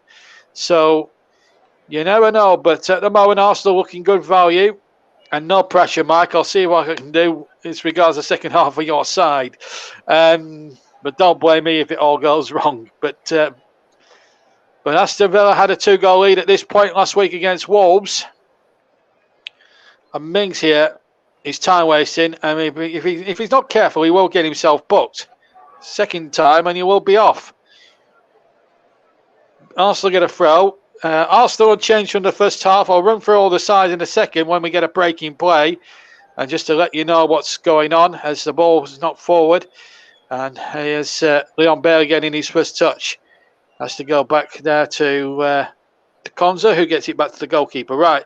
Ramsdale in goal for Arsenal. They're unchanged. Gabriel, Tomasu, White, Tavares, Partey, the goal scorer, first goal scorer. Saka, Smith Rowe, Aubameyang, Lokonga, who really impressed Mike Arneman as well. And Lacazette. Here come Arsenal. Here come Villa now looking to hit back straight away. The shot comes in from Watkins, and it's the first shot on target. It's taken him 46 and a half minutes. And Aaron Ramsdale makes his first meaningful save. And I think Mike was right before they threw back to me, both him and Russ, that Villa were wounded animals and we're going to come at Arsenal at the start. And that's exactly what's happened. Ollie Watkins forcing the first meaningful save from Aaron Ramsdale. So a second corner for Villa. John McGinn to take it, takes the corners from both sides. Konza's header into the danger zone. Arsenal got some defending to do, and they do it very well indeed. And get it away. But now here's Buendia for Villa, the man they got from Norwich. Record signing, of course, from Norwich City. How they could do with Buendia in the ranks at Carrow Road at the moment. Here's Tomasu now, breaking away for Arsenal. He's certainly been very impressive since coming into the side. New signing in the summer. And has looked a really clever buy from Mikel Arteta. Here's Lokonga again. Lacazette just losing possession. Villa with Martinez in goal. Konza, Mings, Target. And then it's Cash, Louise, McGinn and Bailey with Buendia, Ings and Watkins up front. Here's the ball played into Danny Ings, who loses possession. He goes down. The referee had a good look at it. and said no penalty. I'm sure VAR will be checking that one out. And we'll have to see how the referee goes about it when the ball next goes out of play. But we've got Arsenal on the attack down the left-hand side. With Aubameyang crosses into the penalty area towards the edge. In fact, Lacazette takes it down, finds Lokonga, shoots wide. Now, will the referee go to VAR? John McGinn is protesting like you wouldn't believe. Now then, Watkins played that ball in. No. I think Ings' heel goes into the Arsenal defenders. Let's see. No, Ings is looking for that. I've got to be honest.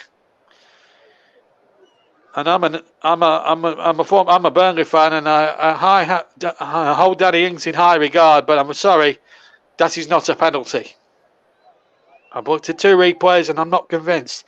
Smith Rowe with the corner into the penalty area. It's not a very good header away. Saka takes possession out on the right-hand channel. Saka shoots, but he just overcooks the shot and into the stand for a goal kick. Arsenal taking the goal to my right, incidentally. They're wearing red and white tonight, their traditional colours. Villa all in dark blue. That's their change strip. So just let's recap the teams. So it's Ramsdale for Arsenal in goal. Tomato, White, Gabriel and Tavares are the back 4. Saka, Partey, Lokonga and Smith Rowe on the midfield 4. And he looks as if it's 4-4-2 now. Aubameyang and Lacazette up front. On the bench, Leno, Odegaard, Maitland-Niles, Holding, that's Cedric, Odegaard, Maitland-Niles, Oneni, Pepe and Martinelli. Aston Villa with Martinez in goal. Remember, they made one change at half-time. Back 4 now, Konza, Mings, Cash and Target. So it looks as if they're dropping to a back 4. 3 in the midfield with McGinn, Buendia and Louise, and it's barely up front alongside Watkins and Ings. They're going to go 4-3-3. Steers, Sanson, Young, El Ghazi, House, Twanzeba, who's been replaced. He's not actually a substitute, but I can tell you that Archer is certainly one of the others as well, and Ramsey too. So 5 minutes into the second half, Villa have made a good opportunity. And here they come again. It's Buendia in behind, crosses back.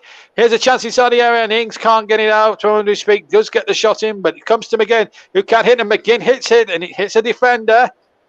And it's a corner. Gabriel is furious, and Arsenal just taking their foot off the gas a little bit here at the start of the second half. Villa have a couple of decent opportunities here to get themselves back into this. And they've taken the corner short. And here comes the crossing from the left-hand side. In it goes again. And Arsenal this time get it through Smith Rowe. And Smith Rowe will maraud down the left-hand channel rather. And barely gets across and does a very good covering job. So 6 minutes gone in the second half. Villa have had a couple of decent opportunities to get their noses back into this game. But it's still 2-0 to the Arsenal. Arteta wanting words with 1 or 2 Arsenal players. I think it's Saka he wanted a quick word with them. The throw-in's been taken on halfway, and it's Gabriel back to Ben White. We've not really mentioned Ben White's name too much. The man they bought for £50 million from Brighton and Hove Albion. Had a long spell at Leeds. I said he played for Leeds permanently in the last time I covered them, but it wasn't.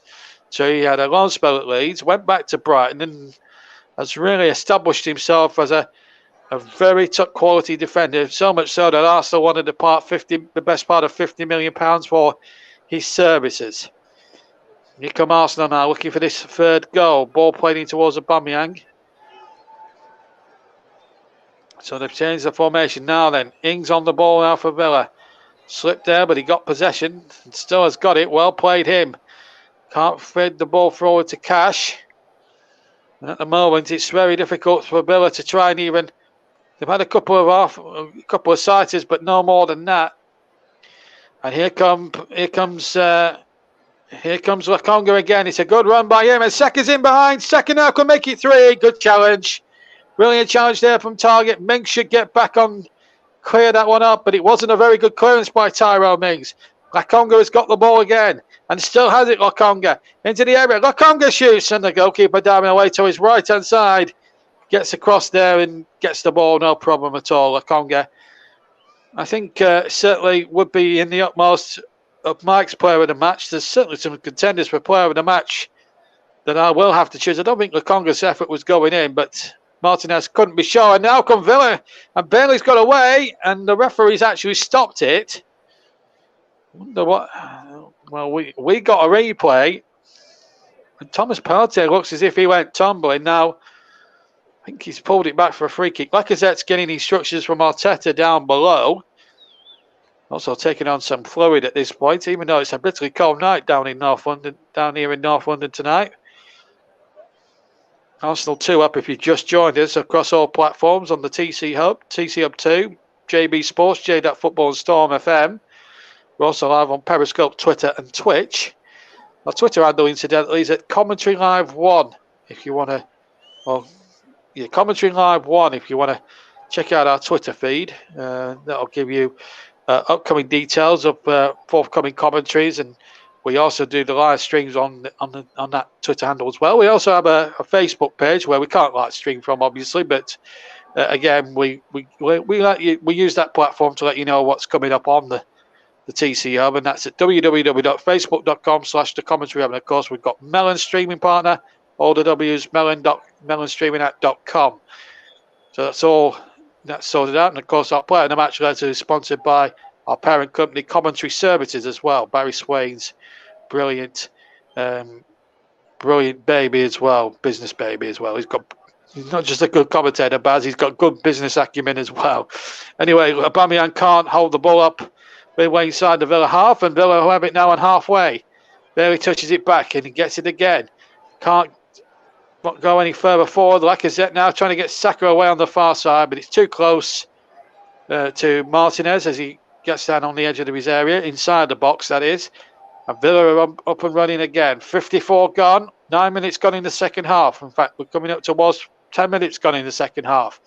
And the ball not forward, and we've had now the 10 minutes of the second half. Villa had 2 good opportunities in that time, and here goes Smith-Rowe. He's on further forwards. He's got Mings to beat. If he beats Mings, he could be in. And the deflection takes it in off the post and in. And Arsenal lead 3-0. Emile Smith-Rowe. He went for the right-footed shot. He darted in from the left-hand side. Cut in from the left. He hit what seemed a half-hearted, side-footed right-foot shot. He got a cool deflection of Tyrone Mings' shin.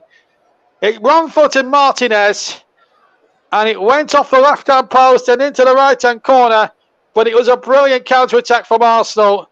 No doubt at all. Mings was playing him onside. He cut in from the left-hand side, as I say, and yeah, it gets a deflection. Wrong-foots Martinez, who can't do anything about it. And it looks as if Aston Villa now are heading to defeat, and it's another 3 goals conceded. That's 6 conceded in 2 matches for Villa. And I think Smith-Rowe will clear it. I don't think Tyrone Mings will want to claim that in a hurry. Kisses the badge. Smith-Rowe will certainly claim it. That's one for the Premier League. Dubious goals committee to ponder over, but I think that shot was on target. And I think Smith-Rowe is convinced that it's going to be his goal, despite the fact it took a huge chunk of deflection off Tyrone Mings and into the back of the net. So 3-0, and surely now with 12 minutes almost gone in the second half, surely it's game up for Villa as they restart the match now. 3 goals down, and Smith-Rowe has been credited with the goal. Thank heavens for that. He was going to claim it, and it has been. The Jobies Goals Committee has agreed that it's Smith-Rowe's goal. It must have been on target. So 3-0 it is to Arsenal.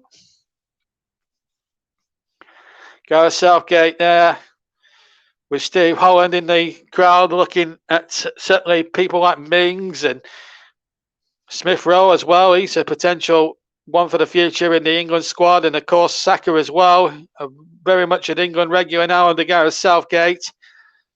And Aaron Ramsdale, who's has only had one meaningful save to make, and when he made that save, he made it so well. So 3-0 Arsenal, and I don't think anybody and his dog, not even the most arduous of Villa fans, can argue with this scoreline right now.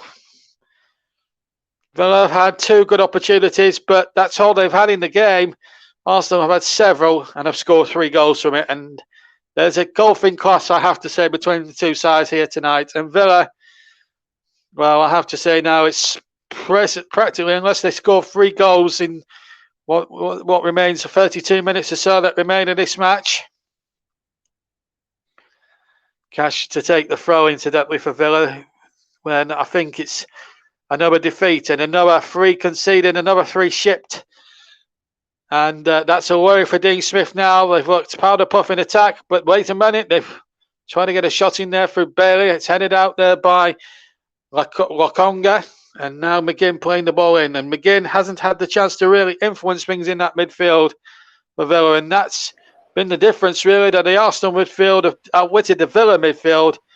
And their lightning attacks have been far too much for the Villa defence to really handle. And you feel sorry for poor Emiliano Martinez. He's done nothing wrong, really, and he's had 3 put past him, and none of them are down to him. You've got to put the third one down to Tyrone Mings, for sure. Maybe McGinn as well, because he gave the ball away, which led to the break, which led to the 3rd goal, as Lokonga wins possession. And they look so assured on the ball now, Arsenal.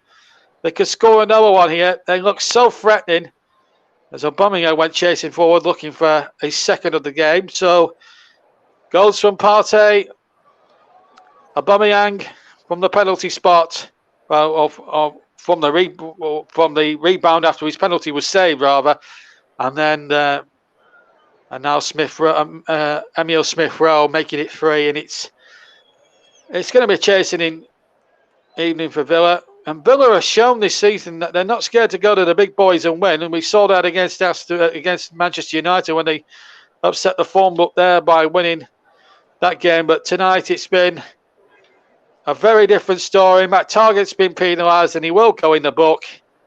I've got no ifs and doubts about it. And there is the booking for Matt Targett. Very lucky not to be booked, actually, for the penalty incident at the end of the first half. Takes out Saka. Ball has gone a good 2.5 before, and the referee right on target there with that decision. I think the yellow card is right as well. Villa's defence and their discipline tonight has been, quite frankly, absolutely appalling. Saka's up and okay, just walking a bit gingerly, but he'll be all right. It's a tough lad, Bukayo Saka. He's a 20-year-old, but he's a fearless 20-year-old. That's the one quality about Saka that I really do admire about him. He's a very fearless young lad. Here's Aubameyang, edge of the area. Shot was charged down. Here's Tavares, left-hand side. Looking to size up across. Also yet to make a change. There's Tavares again. Villa have made the one change. Minks just gets that away. And it's really half-hearted stuff from Villa at the moment. But here they come again now. Can Leon Bailey inspire them now and play with a bit of pride and a bit of, maybe, I wouldn't say freedom, but to try and give Arsenal a bit of a game in the next sort of 28, 29 minutes that we've got left plus injury time? It's going to be a tough old ask, really. If anyone can do it, Leon Bailey can. He's certainly got the skills, as he showed against Everton when we covered Villa on the TC Hub earlier this season. And they've got a chance inside the area. Chance for Villa. Good save. Brilliant save. Buendia denied brilliantly by Aaron Ramsdale, who's impressing Gareth Southgate every single game, in my opinion. They switched off at the back here, Arsenal. The ball played in. You'd have backed Buendia to have scored 9 times out of 10. But out comes Aaron Ramsdale, spreads himself like an eagle, and makes a super save. And his defenders are absolutely thanking him for that. The clean sheet stays intact. It's 3-0 as the corner comes in and it's headed away by Tamasu. Chipped in by Buendia. This should be the goalkeepers. He's under no great pressure. But Aaron Ramsdale, since he's come to Arsenal, has been nothing short of a revelation. And I'm sure Mike Harneman will touch on that at the end of the broadcast tonight when Russ asks him a few questions. Because I'll tell you something. I'll tell you what. A lot of people raise their eyebrows, Arsenal fans included. Who are we signing a goalkeeper that has been relegated twice running, 2 seasons running with Bournemouth and Sheffield United? Well, I'll tell you what, he just needed the right club. He's a very capable goalkeeper. We saw that at Sheffield United. We saw that at Bournemouth. He was playing with a lesser calibre of player. He's playing with better caliber of players at Arsenal, and he's reaping the benefits. He's looking very, very good. And I've got to say, his goalkeeping has been nothing short of impressive tonight. Whenever he's been called upon, and it's not really been much, whenever he's been called upon, he's not let Arsenal down. And I think that's one quality. Maybe Arsenal haven't, it's taken a long while to replace somebody like David Seaman, maybe, possibly Jens Lehmann. Second half, it's been quite close on the attempts. 5 for Arsenal, 4 for Villa. 14 in the first half to Arsenal, none in the first half to Villa, but they've improved a bit, but they've lost another goal. And I think where Dean Smith will see if it does end up being a 3-0 or maybe more, Dean Smith will realise that the game was really lost in the first half. Of course, they'll complain long into the hills about the penalty and maybe how much over the stoppage time, a lot of stoppage time there was. Maybe that was what Dean Smith was complaining about when I came off the microphone, and maybe realised that we had gone a good minute over the two additional at that point. But I should also stress that was a minimum of. But even then, when you're playing over the time, you're still going to stay switched on until that last whistle, and they didn't do that, Aston Villa, and that's what's happened. And, it's something that Dean Smith and his troops have got to learn from, I think, tonight. Arsenal will teach them a few footballing lessons. Here's Aubameyang now running towards the edge of the area. Here's a chance now for the cross coming in from Lokonga, but good defending from Villa this time. Smith Rowe, who's deserved a goal tonight, he's played really well. I think Mike Marneman makes a very good point as well, and I've noticed that a lot tonight, that the left-hand side has been a very profitable area for Arsenal, where they've exploited Villa in all sorts of different ways. And I have to say, Tavares has looked very good as well. I mean, as Mike was saying again in the interval, that he's come in, replaced Kieran Tierney, who isn't in the squad incidentally, but a lot of pressure on his shoulders, and he's looked absolutely at ease as we go into the last 25 minutes plus injury time at the end with the second half remaining. We'll be live with you until around about 10 o'clock tonight on all the platforms here. Here's Aubameyang edge of the area into Lacazette. Lacazette tries to turn. The ball is scuppered. He scuffs the shot and he deflects tamely into the arms of Martinez, who gets Villa on their way. That's a foul. That's a professional foul, in fact. And there will be a booking for Aubameyang. He knew exactly what he was doing. Lacazette just feeling it a little bit, because he was the match saviour for Arsenal on Monday night. You may have heard on the TC Hub against Crystal Palace.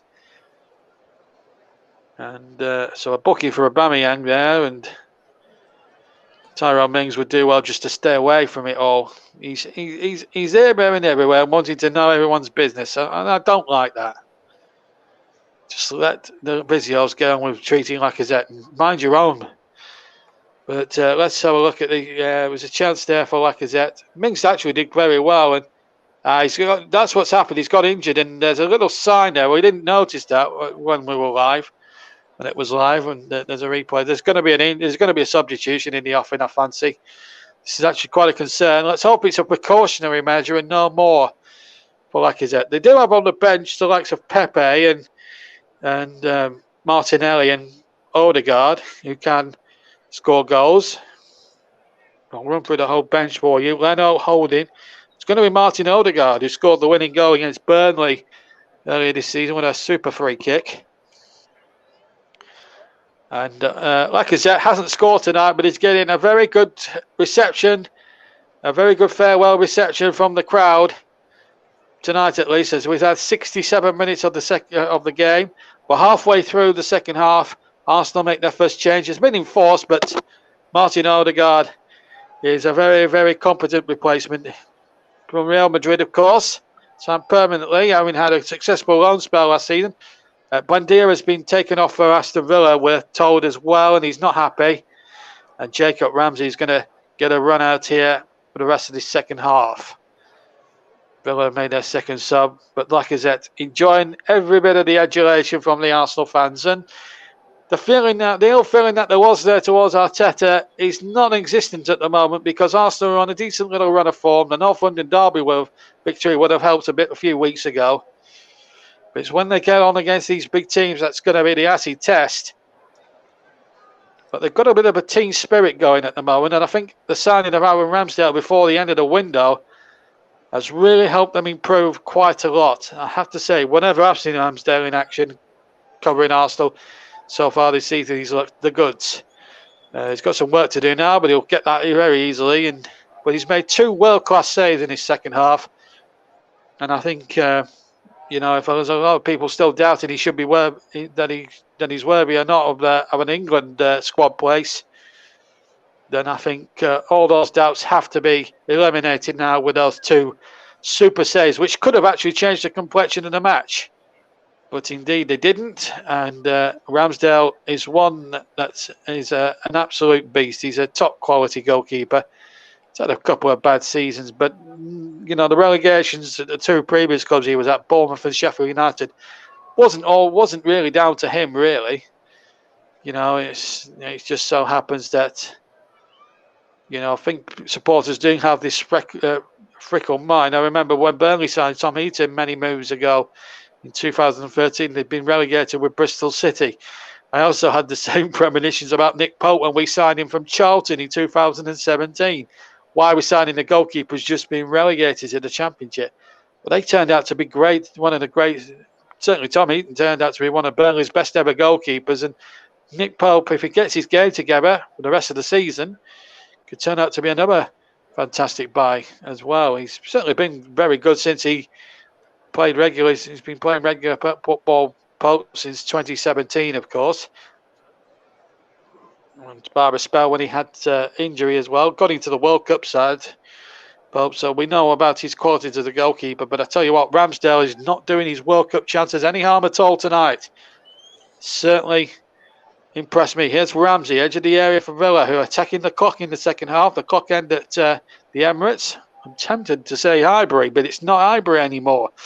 Anyway, Ramsey, Bailey Roberts won the ball back, hits the left-footed shot from just outside the box to the right of centre, and it's easy one there for Ramsey, straight down his throat practically. First mistake really that the Congo's made, just giving the ball away cheaply, and didn't lead to a goal, but that's the first error I think I can remember Sammy Mangano, the Congo, actually making in the game. So that shows he's had a good 70 minutes or so. We're inside the last 20 now.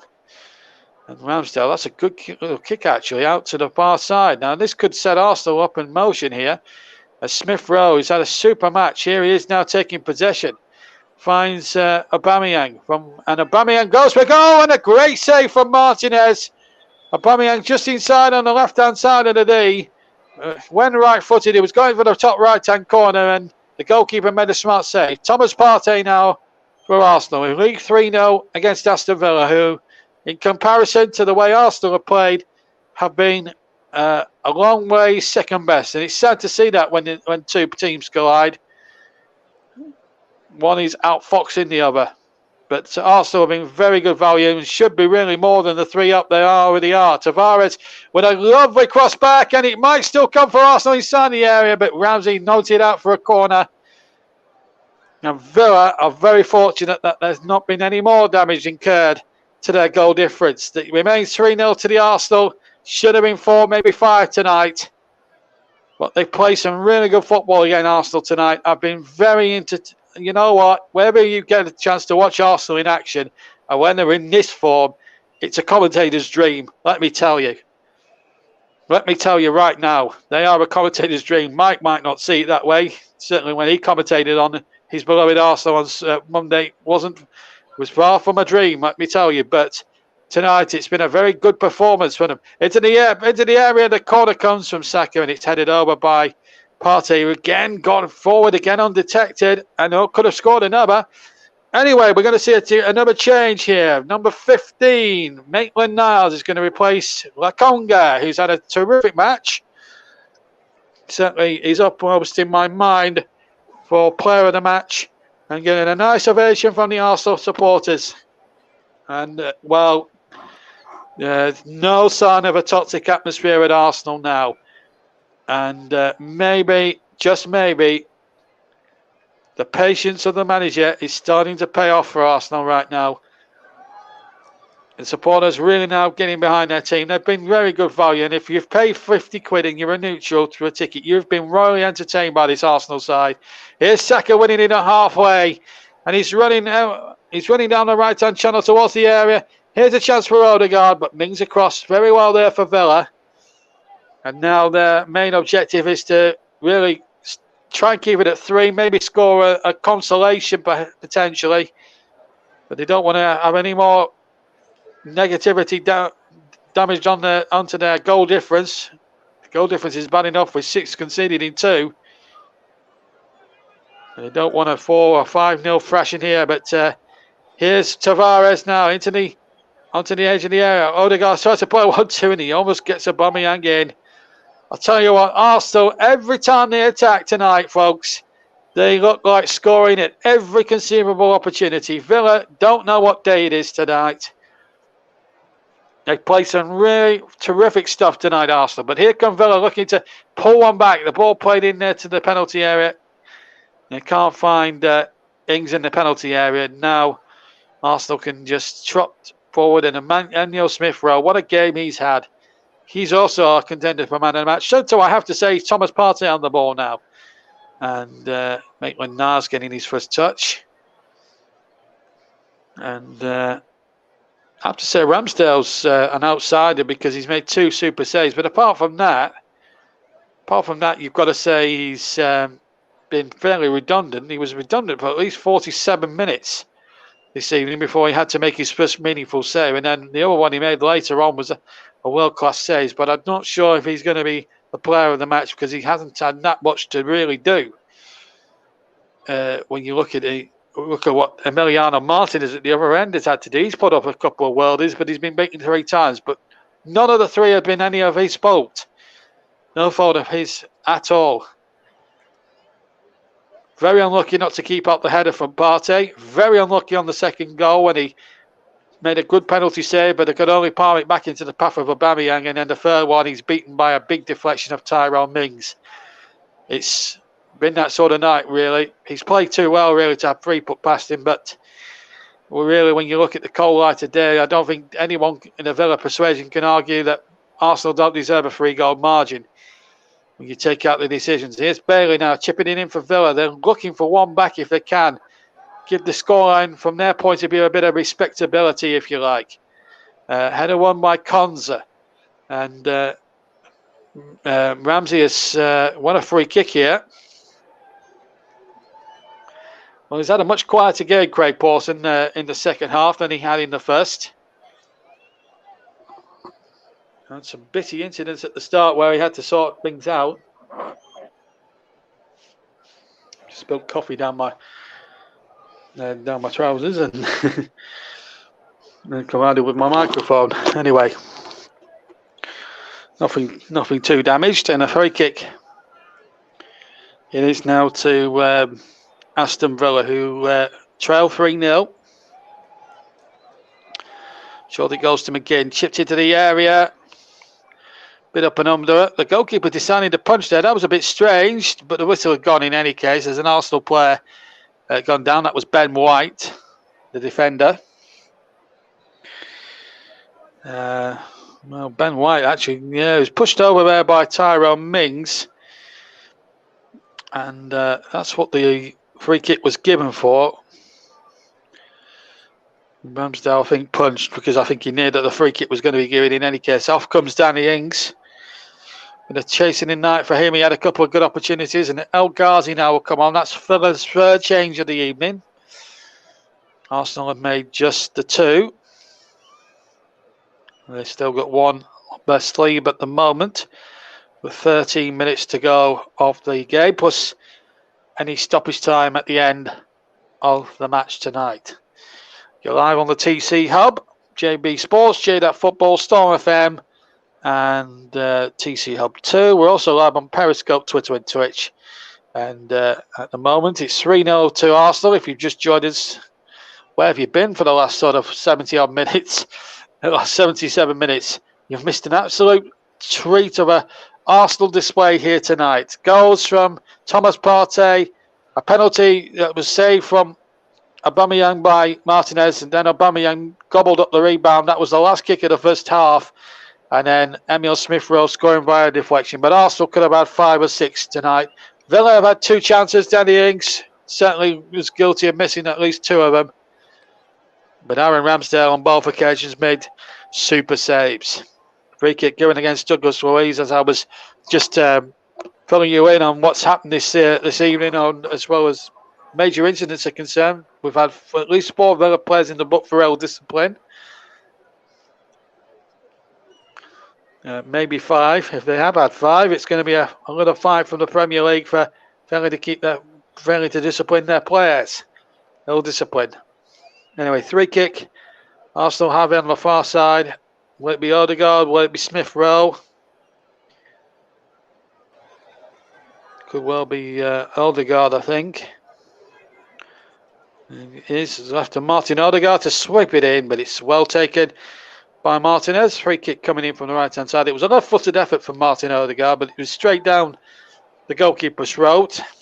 And it stays at 3-0 to Arsenal. I was expected to flip. Everyone apart from Martinez actually was expecting the ball to be floated in, but Martinez stayed alert. Now then, at the other end, Ramsdale's got a bit of work to do, and he does it well with El Ghazi closing in on him. Did expertly well, and Odegaard now has got the ball now in the midfield for Arsenal, just shy of halfway. Partey, who started the scoring off, and Smell Smith-Rowe, and now Tavares on the left-hand side, deep inside Villa territory. Back to Smith-Rowe. Smith-Rowe again. Oh, just didn't have enough purchase on the pass. And so Saka a bit of a hospital pass, really, to quote a Chris Whiteman phrase. Coming up to the balls, the last sort of 10 minutes plus injury time. Villa can't keep it in on the near side. Leon Bailey can't stop that. Well, it's back to the drawing board for Dean Smith's side again. 2 defeats since the break. For them, they should have won against Wolves last week. I think that's a given. But if they thought they had an opportunity to make it 4 wins in a row tonight, I think they were sadly mistaken, because Arsenal have been absolutely ruthless tonight. No doubt about it.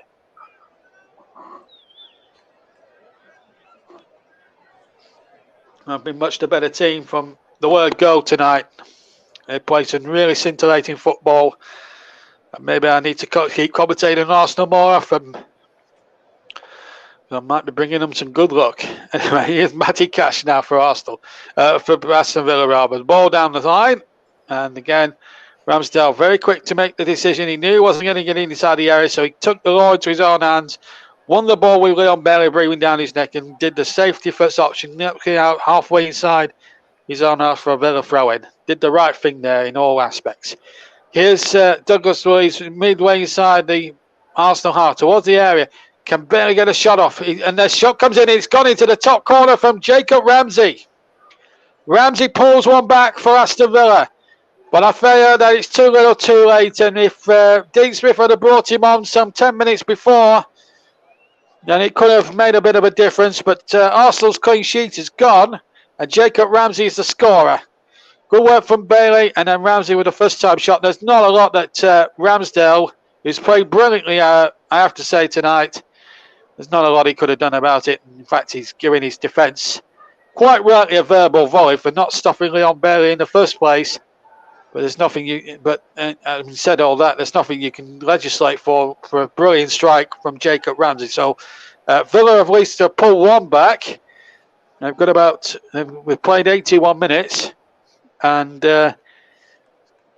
can they, in the next sort of 8 minutes or so, plus any injury time, pull another 2 back and save themselves a point? Well, they've got to throw in level with the 18-yard box. Cash has got to wipe it with his shirt. That'll be difficult, really. He needs a towel, but Arsenal won't provide him with one. So throwing from the far side. Can Cash cause a little bit more havoc in that Arsenal defence? He will, and it's gone right through, and it could have been a second goal for Villa. Mings, Ramsey again was in there, and so too was Leon Bailey. And that could have been trouble for Arsenal. Really lacklustre defending again. Villa appear in a corner, and I think they've got it. Or have they? I don't think they have. But that cash throw there really caused all sorts of trouble. It's a goal kick to Aston Villa, goal kick to Arsenal, rather, incidentally. And it's going to be a long one from Aaron Ramsdale. Quite right, too. Ramsdale with the kick there. 3-1 is the score. Ramsey has just pulled one back for Villa. But they could have easily had another one in a few moments later through a Matty Cash throw from the left-hand side that caused all sorts of confusion. But Arsenal just teetering a bit. Maybe they needed just a fourth one just to make sure of the points. They should get the points even at this stage of the game. I'd be very amazed if they didn't. But that goal seems to have given Villa a bit of impotence. They've got a free kick there, conceded Maitland-Niles. Good tactical foul that. No booking. And Douglas Luiz chucking the ball in a very nasty way. The yellow card's out yet again. And the Villa discipline continues. I think he was frustrated that Villa weren't allowed to take the quick free kick. Or maybe it was taken from the wrong place. And Douglas Luiz, understandably, you can really understand his frustration there, but the referee again had no other choice but to book him for that. It's his unsportsmanlike behaviour, and we can understand Douglas Luiz's frustration at this. It's a bad night for Villa. They're being beaten 3-1. They might have had a chance from a quickly taking free kick to go up the field and cause more problems for Villa. Anyway, Leon Bailey has the ball on the near side now. Can Villa make this a grandstand finish and pull it back to 3-2? McGinn's inside the area. McGinn goes down on the edge. The referee had a good look. Said no foul. Play on we are. Be interesting to look at the replay to see whether that was a foul or not. And if it was, or they deem it to, if it was a foul, would it have also been in or out the penalty area? That's what they would be. Of course, VAR can't check free kicks. They can check penalty incidents. Anyway, Leon Bailey now for Villa. He's really made a bit of a difference, and he goes down, but the referee says, get up. And I think he went down in installments, to be fair, Leon Bailey. And he's actually hurt. How much hurt, I'm not quite sure, but he's down on his haunches. He's a tough cookie. He's all right. Now then, this is the foul. Was it a potentially good foul on McGinn? No. Gabriel got the ball for me. And in any case, if it had been given a foul, it would have been outside the penalty area. I think that's the given. And then Bailey. No, good tackle that from Smith Rowe. No doubt about it. He got the ball. He got the ball, Smith Rowe. Good tackle by him. I've got to choose a man of the match shortly as well. Plenty to choose from. It's very hard for me to tell, but at the moment, Villa are trying to make a battle of it, and you've got to give them a bit of credit. The last 10 minutes or so, they've really made a real fun of it. 8 apiece in the second half in terms of attempts, so it's been a much closer second half. But I think where the game has possibly been won, really, is in the first half, where Arsenal had a whopping 14 attempts to Villa's none. So I don't think there's going to be a fourth consecutive win for Villa, and that record that last happened in 1962 will now stand. It's like it's going to be Arsenal's day. Now, Villa will only hope now to score a couple of goals and try and rescue a point. Cash's free kick. There's a Villa player gone down, and the referee isn't interested. Let's play on, he says. Villa get the throw. So, the player of the match. Plenty of candidates tonight. I've really been impressed by Lokonga, and I've been impressed by Tavares on the left back spot. But I think, really, when you look at the game objectively, I think Emile Smith-Rowe's had a fantastic match. Scored a goal as well. But, and then Ramsdale's done well. But I'm going to give it to Pierre-Emerick Aubameyang. He's really captained the side with great authority. Could have had a couple of goals himself and scored a magnificent, and had the rebound on the penalty. Anyway, here's Tavares crossing it in towards Mings. So Pierre-Emerick Aubameyang is going to be my man of the match. It was a very close call, really, for man of the match, but I'm going to give the honours to Pierre-Emerick Aubameyang just about. That's the way I see the man of the player of the match. sponsored by Commentary Services, and hopefully Russ will have the wherewithal to confirm that on our ticker. And there it is, all right on cue. Pierre-Emerick Aubameyang has really worked hard as well, but there were so many good contenders, but we've only got to choose one. If I'd have had my way, I'd have chosen the three-way joint man in a match between Aubameyang, Tavares and Smith Rowe, but I had to choose one, and Aubameyang is, he's captained the side really well tonight and has done well. Special mention really for Leon Bailey since he come on as well for Villa. He's looked a really good player as well. Certainly been Villa's player of the match for sure. And Jacob Ramsey scoring the goal. But Aubameyang is the player of the match, our player of the match, sponsored by Commentary Services. I'm sure Mike Harneman will have a different views on that. We'll be hearing from him and Russ Vernon as soon as we're finished here, as soon as the final whistle goes here at the Emirates Stadium. And it's a real shame that a few of the Arsenal fans have started to leave early. Stay till the end and applaud your team off. They've done you proud tonight. I know they've been a bit ragged the last sort of 10 minutes or so, conceding the goal and whatnot, but tonight, just like they were in the North London derby, I think they've been absolutely superb, faultless really in some respects, and deserve an awful lot of praise for the way they've played this evening. Arsenal 3, Villa 1. Here's Cash for Villa down the right-hand side. Looks to get the ball in there to Watkins. He's been very isolated tonight, I have to say. Hasn't really had a chance to really test Ramsdale. Was in the last England squad. Douglas Luiz chipping it forward. I don't think he'll have pressed out Southgate enough tonight. He was in the crowd, really, and here's another chance there for Jacob Ramsey to get a second one. It was a slip by an Arsenal defender. The ball was threading into the far side, and then the ball went back, and I think there was a little bit of a slip there from an Arsenal defender. Could have been Gabriel. It wasn't. It was Thomas Partey, in fact, who slipped. He was actually another outside candidate for man in the match. And Ramsey should have had a second there for Villa. We've played the 90 minutes. We're going to have 4 more added on that. We'll play 10 seconds of the 4 added. And Smith Rowe there, just saying there. I think he's had a good match tonight. He's going to come off as well. Very close to being player of the match himself. Is he being substituted? There is a substitutes board, but Smith Rowe is actually taking on lubricants. 35 is Martinelli. He's going to be replacing our player of the match, Pierre-Emerick Aubameyang, and he's getting a huge clap from this capacity crowd here at the Emirates tonight. He's really played his socks off tonight, and the Arsenal captain has captained his side really well. Martinelli will come off. He's actually, I think he looks half injured, to be perfectly honest. Anyway, Martinelli is now on now, and we've now got at least about 3 minutes potentially. It should also stretch it to a minimum of 4, because we did play well over the 2 minutes in the first half. The other supporters understandably are heading towards their coaches, and be a long trip up the M1 and the M6 back to Birmingham this evening. That is for sure. But I think in the cold light today, I think it's a fair. I think an Arsenal victory. Not sure 3-1's a fair reflection, really. I think Arsenal should really have a clean sheet tonight. But you have to say the quality of Ramsey's strike was very hard to argue with.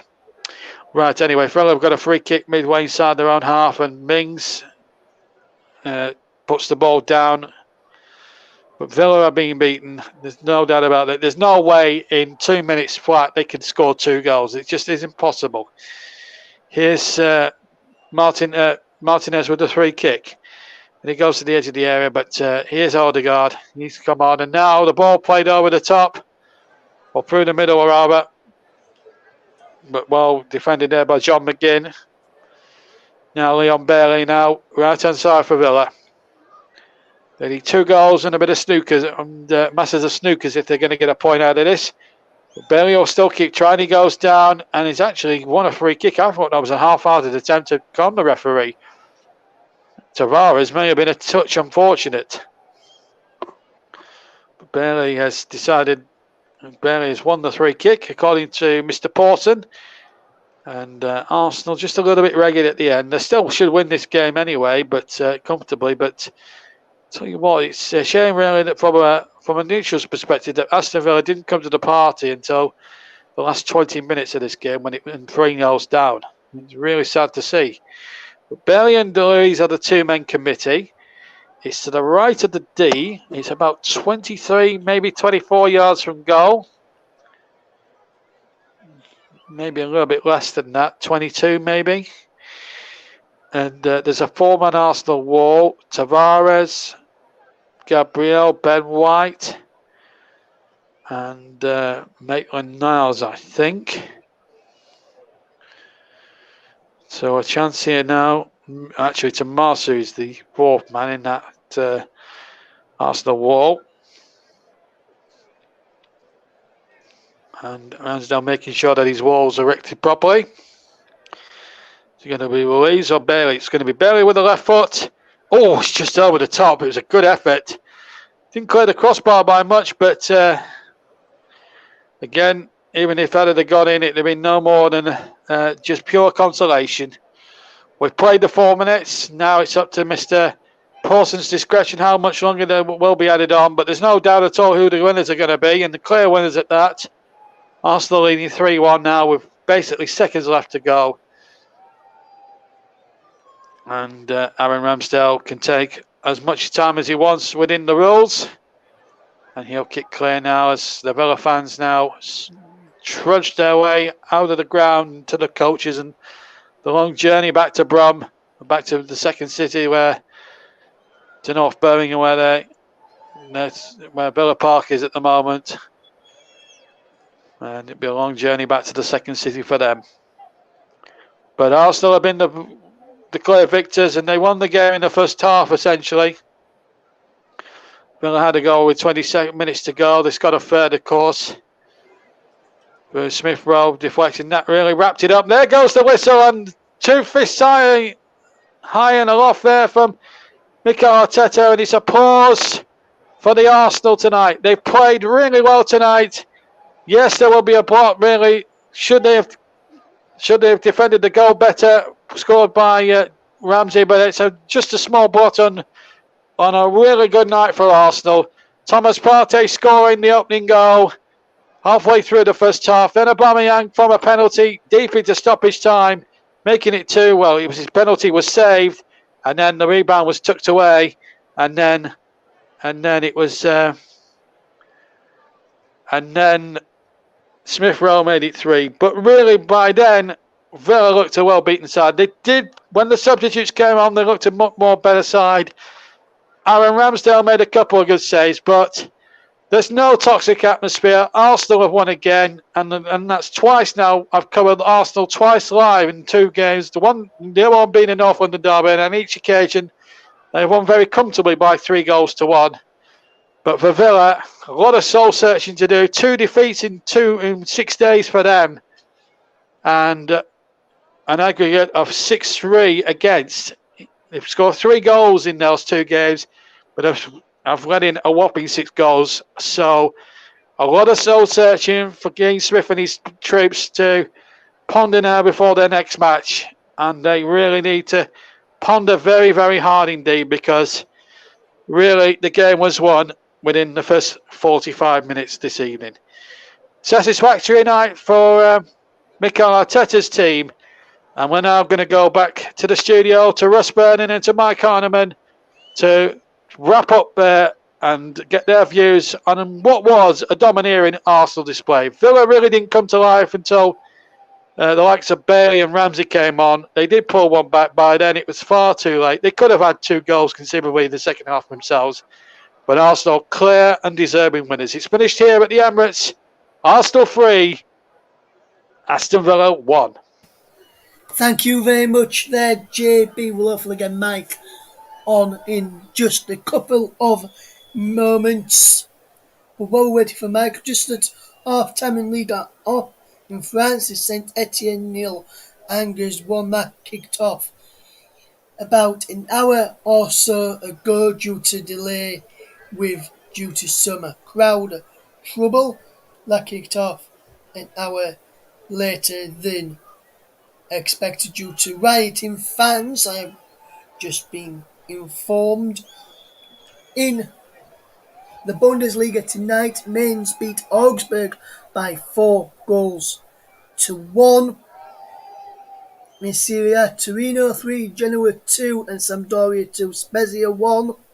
In the Dutch Eredivisie, Wilhelm 1, Sittard 1 is a full-time score.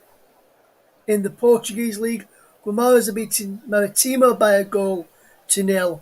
In La Liga, Osasuna drew 1-1 with Granada. Osasuna and a man sent off. We'll be leaving you around about 10:15 this evening. But joining me right now is none other than Mike Orneman, and a very good evening to you once again, Mike Orneman. Obviously, a wonderful performance from the Gunners tonight. I can, in fact, call him Mystic Meg. I did say Mystic Mike, should I say? I did say at half time it'd be 3-1 to the Gunners. Mike, first question for you regarding the match this evening. JB gave player of the match to Pierre-Emerick Aubameyang this evening. Who was your player of the match for the Gunners this evening? Good evening again. To be honest, you can't really look too much further than Emile Smith-Rowe.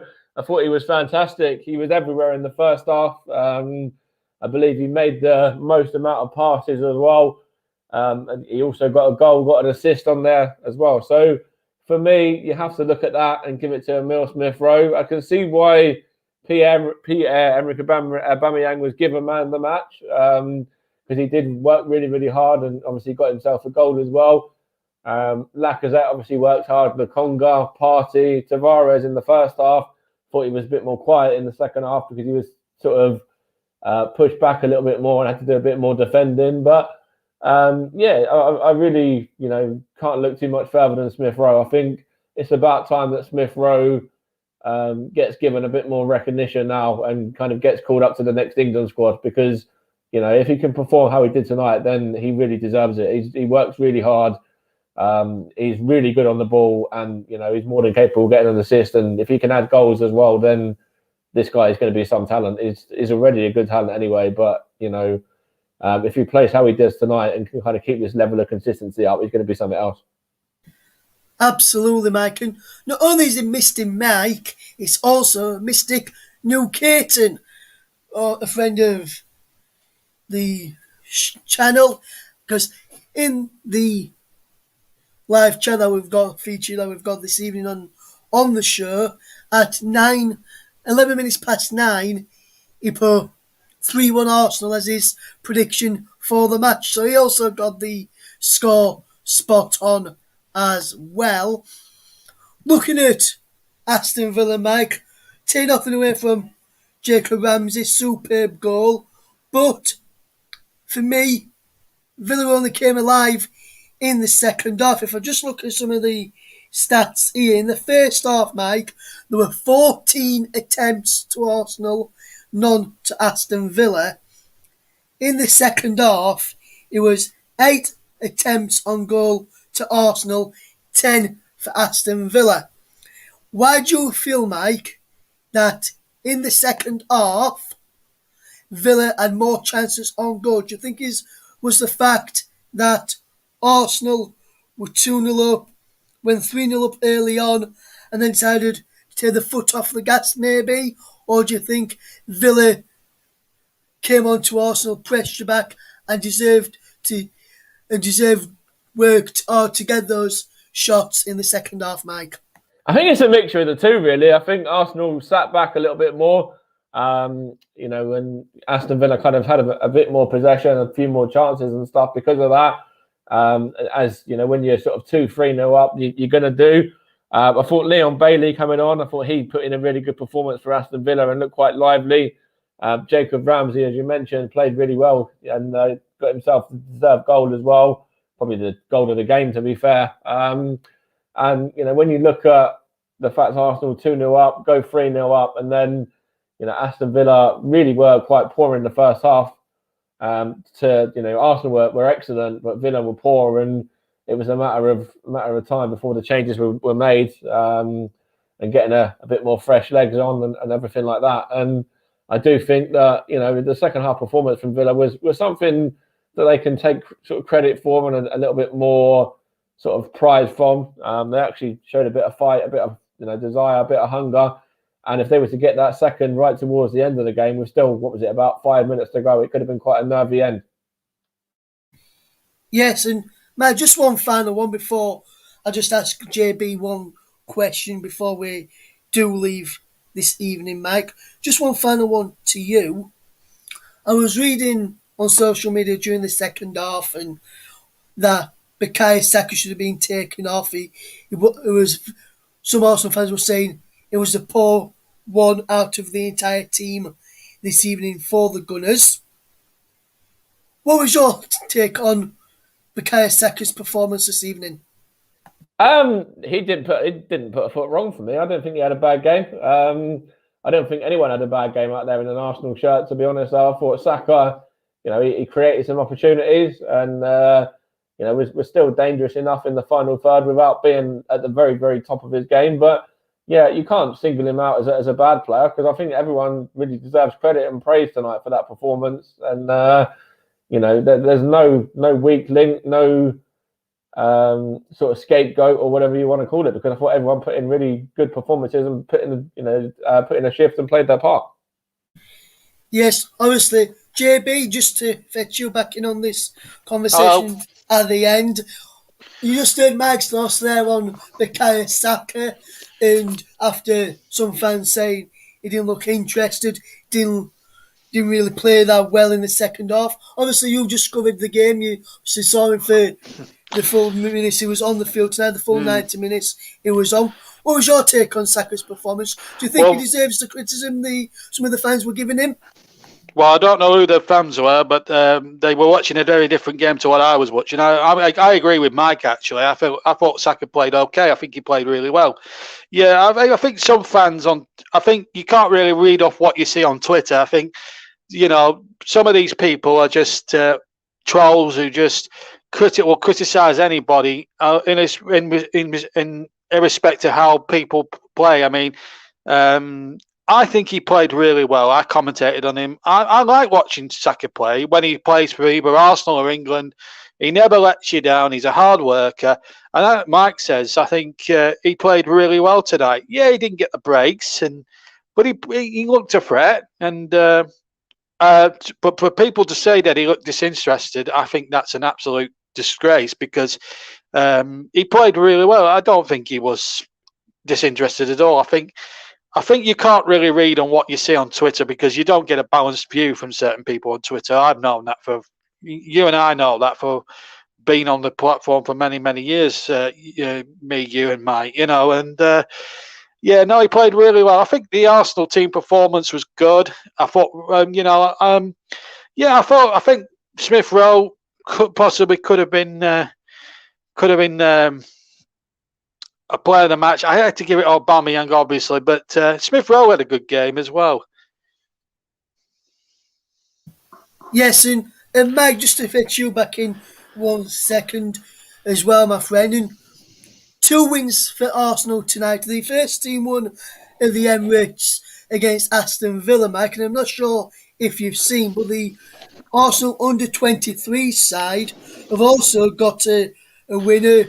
Boreham Wood this evening beating Everton by 4-0. Balogun got 1, and with 1, Abulsi with 1, and Swanson with another. So 2 wins for Arsenal tonight. Man, that must please you as an Arsenal fan to see both Arsenal sides in action tonight, picking up all 3 points in both games, Mike.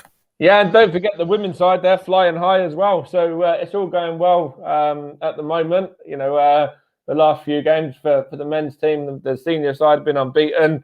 The under-23s are performing well and getting some good results. The women's team are playing well, getting some good results in there as well. So it's impressive times at the moment, and let's just hope they sort of can continue long into the future.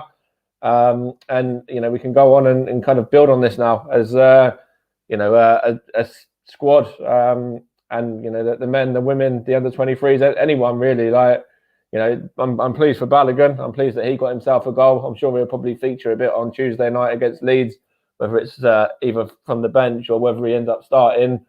Because of course Nketiah is another option to use for that game as well, maybe.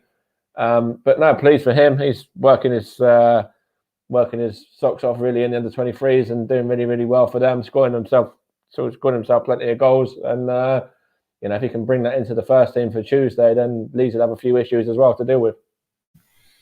Yes, and that's all we've got time for this evening. A big thank you to Mike Orneman for coming on at half time and before the end as well. Big thank you to JB for excellent work on the commentary as well. But just before we do wrap up, JB, obviously you're still with us. I know Yes. Mike Honman's just got a quick question for you just before we finish. Mike, what's your question to JB after watching the Arsenal performance tonight, mate? Yeah, it's just in regards to the penalty, really, because since at half time we didn't really touch on it because it was right at the start of half time there. So, what were your thoughts on it? Did you think it was a little bit soft, or do you think that it was kind of a little bit late from that target, and Arsenal got what they kind of deserved from that in the end? I think maybe where Villa will take issue, it's not actually over the penalty itself. I think it was clear cut. I think the fact that they got over the 2 minutes of stoppage time, but I should stress at that point it's a minimum of. So if the referee decides to play a bit more over the 2 minutes, he's quite entitled to do that. That's I think what Villa will complain about long into the night. I don't think there's any doubt about the penalty. It should have been a penalty in the first place. I thought it was a penalty looking in it real time. And then obviously they played on. The ball's going out to play. He's had a look on the monitor, which referees should do. So he's done everything correctly.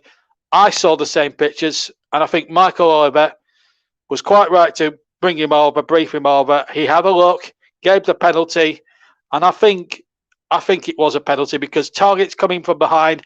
It looks a dangerous tackle. He's got none of the ball, by the way. So I think any doubts that it may have been a soft one, I think should be banished just because of that alone. But maybe Villa will complain. Maybe they went a little bit over time on the stoppage time. But we should stress every time we do a commentary, guys, that it is a minimum of. So when the ball goes up, whenever the 2 minutes or 3 minutes that get added on through the board at the end, then the referee, it's down to his discretion how much longer further he may want to add on. So, but I think that's what Villa will complain about. But I think the penalty was the right decision for sure, and I think it will be the stoppage time that Villa will debate rather than the actual penalty itself. But I think the penalty was never in doubt. Yeah, that was my opinion. I thought that it was a penalty as well. And I just want to ask Russ the same question really as well. And also just kind of going a little bit further. Of course, the penalty originally was saved. So do you think that Aston Villa, some of their complaints were the fact that after the penalty was taken and then saved, the whistle should have gone then before Aubameyang had actually had time to put the ball in the back of the net? Well, first of all, Mike, like yourself and like JB, I thought it was a penalty at the time. It was 100% penalty, clear penalty. I think, like JB said, Villa were moaning should have probably gone over the 2 minutes. But like I said, it's only a minimum of 2 minutes at a time.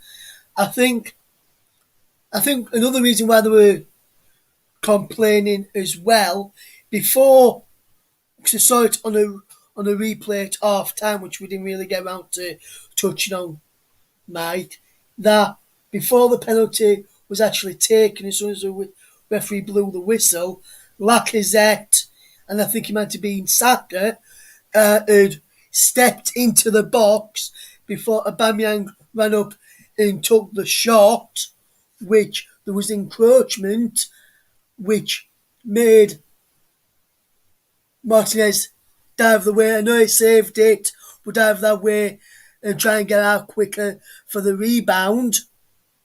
So I think that's another part of the problem why Villa were complaining, Mike, regarding the penalty.